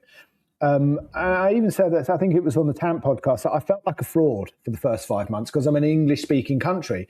But actually, I still had to do the travel. I still had to find my way around. And I was subjected, and when I say subjected, I was subjected to my early YouTube videos the other day by somebody who started watching my newer stuff, and then he's gone, I want to watch your early stuff. And I was in a It's exactly what I did. It's exactly what I did. Yeah, and I'm looking at it going, fucking hell. It's amazing how you've come on, mate, honestly. Yeah, thank you. Is, and I'm not saying the early stuff is shit. I'm just saying the later stuff is really compelling. Like the storyteller in you has really come out. Well, this was one of the joyful things about being on Real Riders with Simon, and actually listening to Simon's podcast with you. And there's so many things that because I still talk with Simon, I thoroughly enjoyed it because I can relate to those things that he's talking about, because these are the things that I've learned and talked with him about. So yeah, going back to that, not just how bad the videos were. And if anyone starts watching my videos, please just be patient. They're not bad. They're not bad, better. folks. They do get better. I could see how different I was. I could see how uncomfortable I was, how unsettled, how I was a rabbit in the headlights.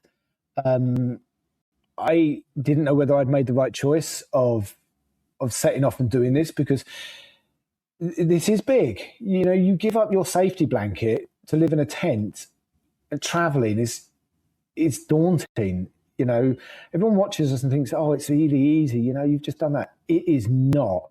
And I was still in a lot of stress, you know, from what I'd been going through. And now I see those differences. So I met this Swedish girl in Arequipa, and she and I had an amazing time together, chatting, deep conversation, connection.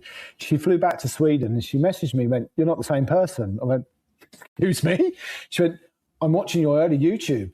You're a different person now." And then when I've seen it the other day, I'm like, yeah, I can see how I've evolved, how I've changed. Yeah, you really notice it. You really notice it.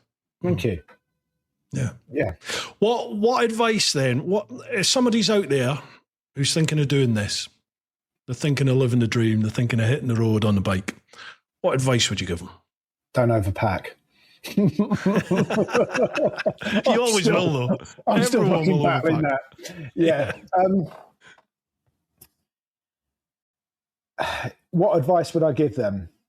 Ask as many people as possible about their experiences, but your experience will be different. Yeah. Embrace it.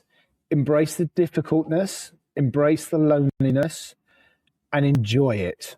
Because, like my ex-wife said, with that moment when I sat on that grid at Le Mans, this won't last forever. Don't fight it. Go with it. Because if you fight it, it will fight you.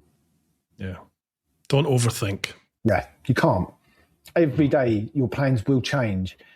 I, like you, I've had to be in certain places for certain things at certain times, and it's meant I've had to rush a few things. But you also have to be incredibly flexible. So what my plan was 3 days ago is completely different now. I jumped on a bloody plane. You know, just go with it. It's like a river. It meanders. You know, you cannot have a rigid plan, because this will constantly test you. And I think, like I said to you earlier, that builds your resilience, and you can deal with everything. I've had to deal with a lot of difficult things in this journey that still haven't necessarily come out in the videos yet, because I'm so far behind with them. But, you know, that engine rebuild, that was my fault. Okay, I'm going to defend KTM on this.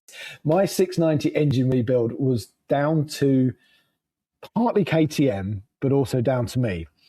So Do you want this story? Shall I give you this story? Yeah, feel free. Feel free. Okay, so up in If anyone's Ecuador, got to this stage, they are thoroughly invested. So I can talk forever, you know. So when I was in Ecuador, I had just done Laguna Quilatawa, which is a volcano, which is no longer, and there's a lagoon in it. And heading down off there towards Chambarossi, my front sprocket had started to come loose, and I hadn't realised this. All right, next morning I started my bike. It's like clack, clack, clack, clack, clack. I'm thinking, I mean, that's noisy. KTM's noisy, but this is bloody noisy. Anyway, I checked the oil, and there was no oil in there. And I put 800 mil in. And I'm like, and now 690 burns about 100 mil every 1,000 miles. So to put 800 mil in, I'm like, the fuck? Anyway, it's noisy. I've got down to Quito, gone to KTM there, and I said, you know, and there's a lot of oil on the sprocket, and I've got a chain oiler. So I thought at first that was where it was, you know, it was my chain oiler. And the guy's going, oh, take it off. Anyway, the sprocket's slightly loose, and because it's not butted up, obviously that's where all that extra oil's come. So I've lost a load of oil. What I didn't realise at this time, it's caused some problems inside the engine. So by the time I got down, and I asked him, does that sound right? Oh, yeah, that sounds right. I'm thinking, it doesn't sound right to me. But because I'm wearing Two arms banging together. Exactly. Anyway, I've got down to northern Peru, and I'm like, I've checked the shims twice in 2 days, and they're different each time. I'm like, this isn't right. I need to go and find out what's going on. Anyway, gone down, gone through a load of stuff. Eventually, it turned out the small bearing on the camshaft had failed. It had broken up. And what it is that bearing is fed by the crankcase breather pipe, which goes into the top of the rocker cover. That feeds a little well with 3 little channels, which feeds this bearing. Well, because there was not enough oil in there, it hadn't fed that bearing. It's not fed by an oil gallery. Jeez, so it's just run dry. Exactly. And now my camshaft is moving like that, which has destroyed the bearing. I've managed to order one from the UK because there's none in the country or none in South America. But Michael, the German guy I was traveling with, is an engineer, managed to find the right size bearing in diameter and everything from Ecuador. And there was a guy coming down who brought the bearing down for us. So I've got the new bearing to put it in, but it was 2 millimeters shorter, which is not going to be a problem. It's a temporary bearing. Eventually, 5 days it took for the parts to get from the UK to Lima, but took another 24 days to get to me. Exactly. So obviously I'm now riding my bike and there's no noise, it's fine, and blah, blah, blah. I've got the bearings, put them in my pannier. I'm carrying on riding. And to do these bearings, it's an engine out job, okay? So it's not a case of I just stop at the side of the road and fix it. Anyway, as time's going on, I've gone through Peru and I've done Bolivia and I've gone to the top of the Atacama Desert. But now as I'm herding down through Argentina and Chile, my bike's getting a little noisier again. And I'm like, I've got a feeling. Anyway, got to Portomont and doing an oil change with Sven, and there's metal in my oil. Oh. And I'm like, this ain't good. Anyway, when I replaced that stator, I'd nicked the gasket. So I thought, while I've got the oil out, I've got a leak in this gasket, I'll put a new gasket on. Pulled the stator cover off, and the flywheel is all damaged, and the stator is damaged. And I'm like, oh, fuck. On the new stator? On the new stator and the new flywheel. The old flywheel is now damaged. I'm like, oh, shit. I'm like, this is the last place I can fix this bike, because all the way down now to Ushuaia, there's nothing. So I speak to the bike shop. Right, can I pull this engine out? I need to check it. So next day I go back, pull the engine out, pull the camshaft out, and my worst fears, the bearing that I replaced has broken. Part of the casing's broken. That casing's gone down into the bottom of the engine and stuck to the stator, and that's what's damaged the flywheel and the stator. Right, you know why that's done that. So then I pull out the broken bearing, and the journal on the camshaft is destroyed. It's like someone's been on there in a lathe and just destroyed it. So now my camshaft is knackered. I'm like, right, okay, I need to deal with this.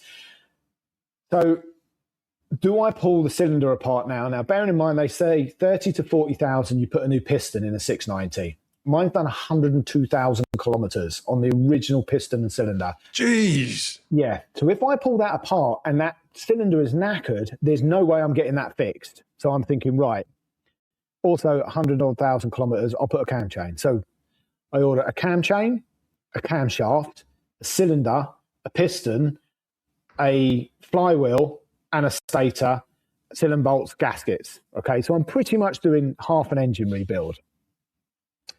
When I'm putting the new bearing in, there's a tiny little oil seal in this bearing. So when that's in place, where it gets fed, that seal keeps the oil in the bearing.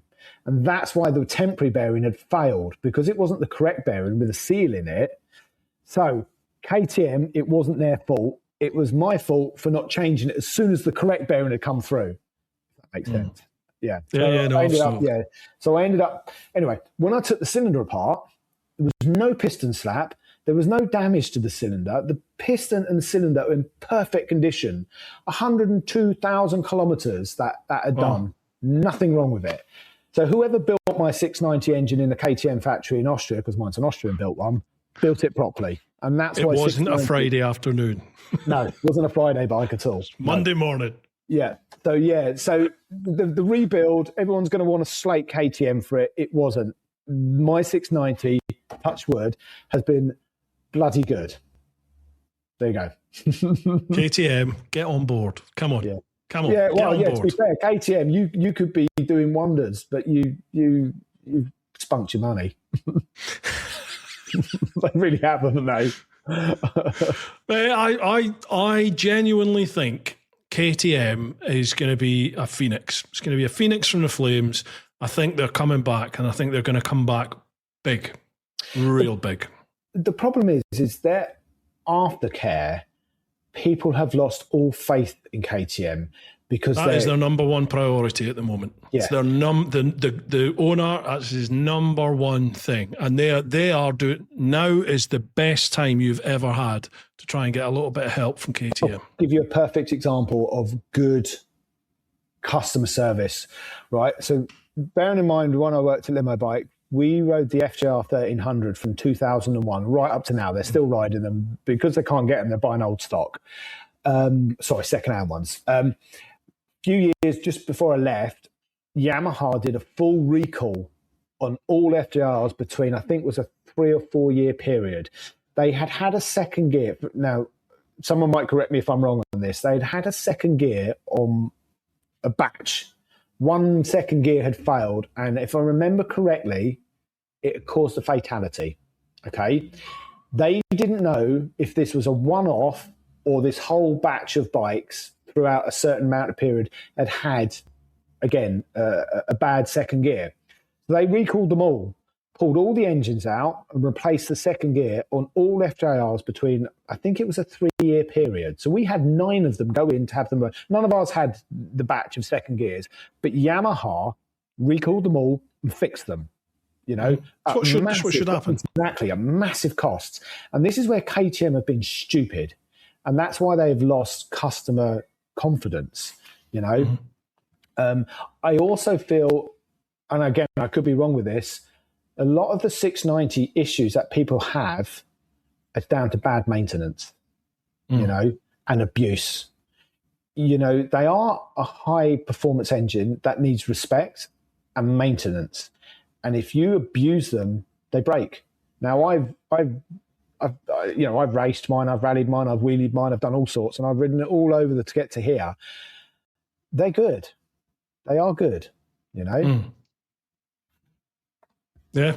Well, I mean, I know that is their number one priority at the moment is the customer care, customer service, customer confidence in the brand. So I know quite a few KTM owners here in the UK who are getting good service, customer service from KTM themselves, not just the dealership, but, you know, KTM were notorious trying to deal with, you know, in terms of like warranty issues and things like that.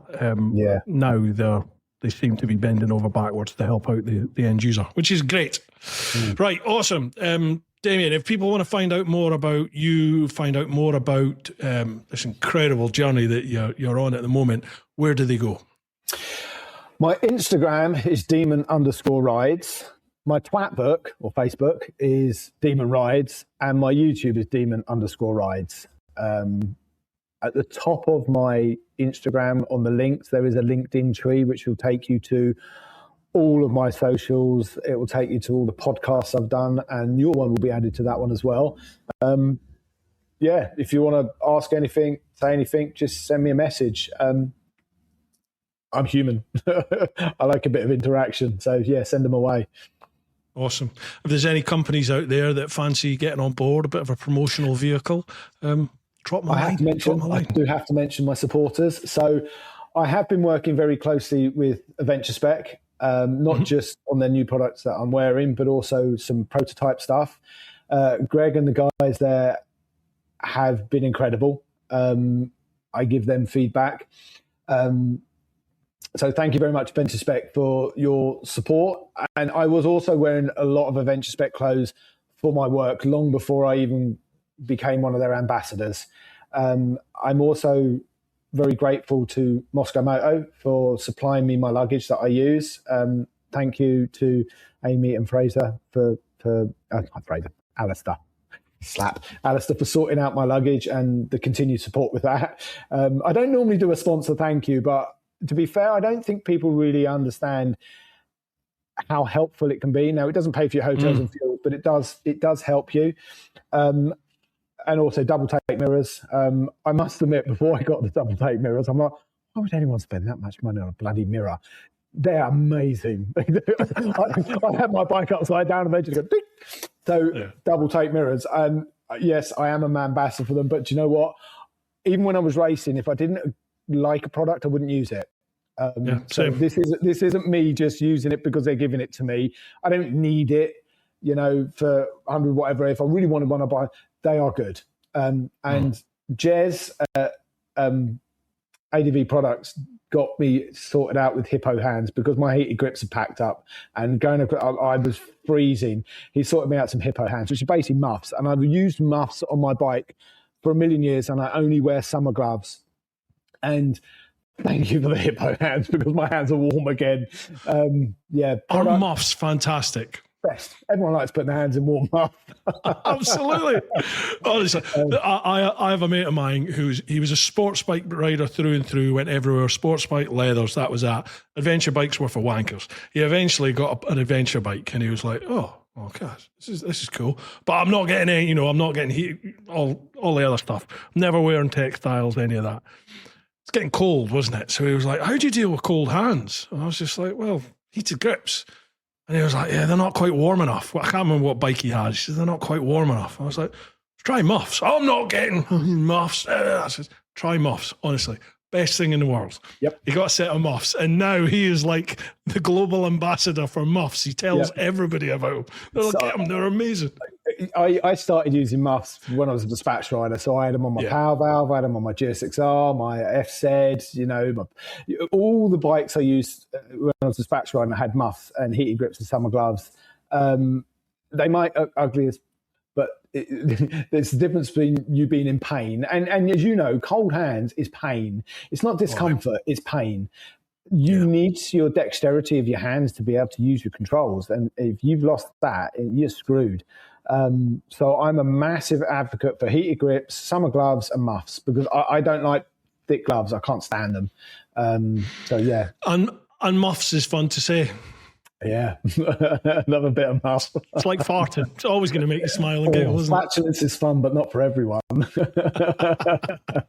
on that, Damian, it's been an absolute pleasure to chat with you this evening. I really appreciate you. Yeah, I've loved it. Absolutely loved it. And folks, please check out his journey. It's pretty incredible. It really is pretty incredible. And I genuinely, from the bottom of my heart, I hope you figure out a way to continue this. And I will figure it out. It's what I have to do. I will figure it out. I do have a plan. We'll have a discussion about that in a minute. Yeah, definitely. Yeah. Don't be... Well, don't be too proud not to accept an offer of help from people. That's what I would say. Yeah, that's what I've learned to be humble. Yeah. But thank you very much. Right, folks. It's been great. Pleasure, mate. Pleasure. Folks, hope you've enjoyed this one. As always, if you've enjoyed it, please tell your friends, tell everyone about Bru Time. I'm sort of kickstarting this up again now. This is like the third episode back after hopefully about people 6-7 won't be months too off. bored. Man, the people that listen to this long form content love the long form content. So I always get told the longer the better. So I like it. So don't worry about that, folks. If you have enjoyed it, please tell people about it. Like, share, follow the podcast, whatever platform you're listening to it. If you can leave a review, that is a massive help. 5 stars, obviously, that would be great. And keep doing your thing. Get on out there whenever you can. Look after those that you love, but most importantly, live your life. Cheers. Right, well, in that, Bosh.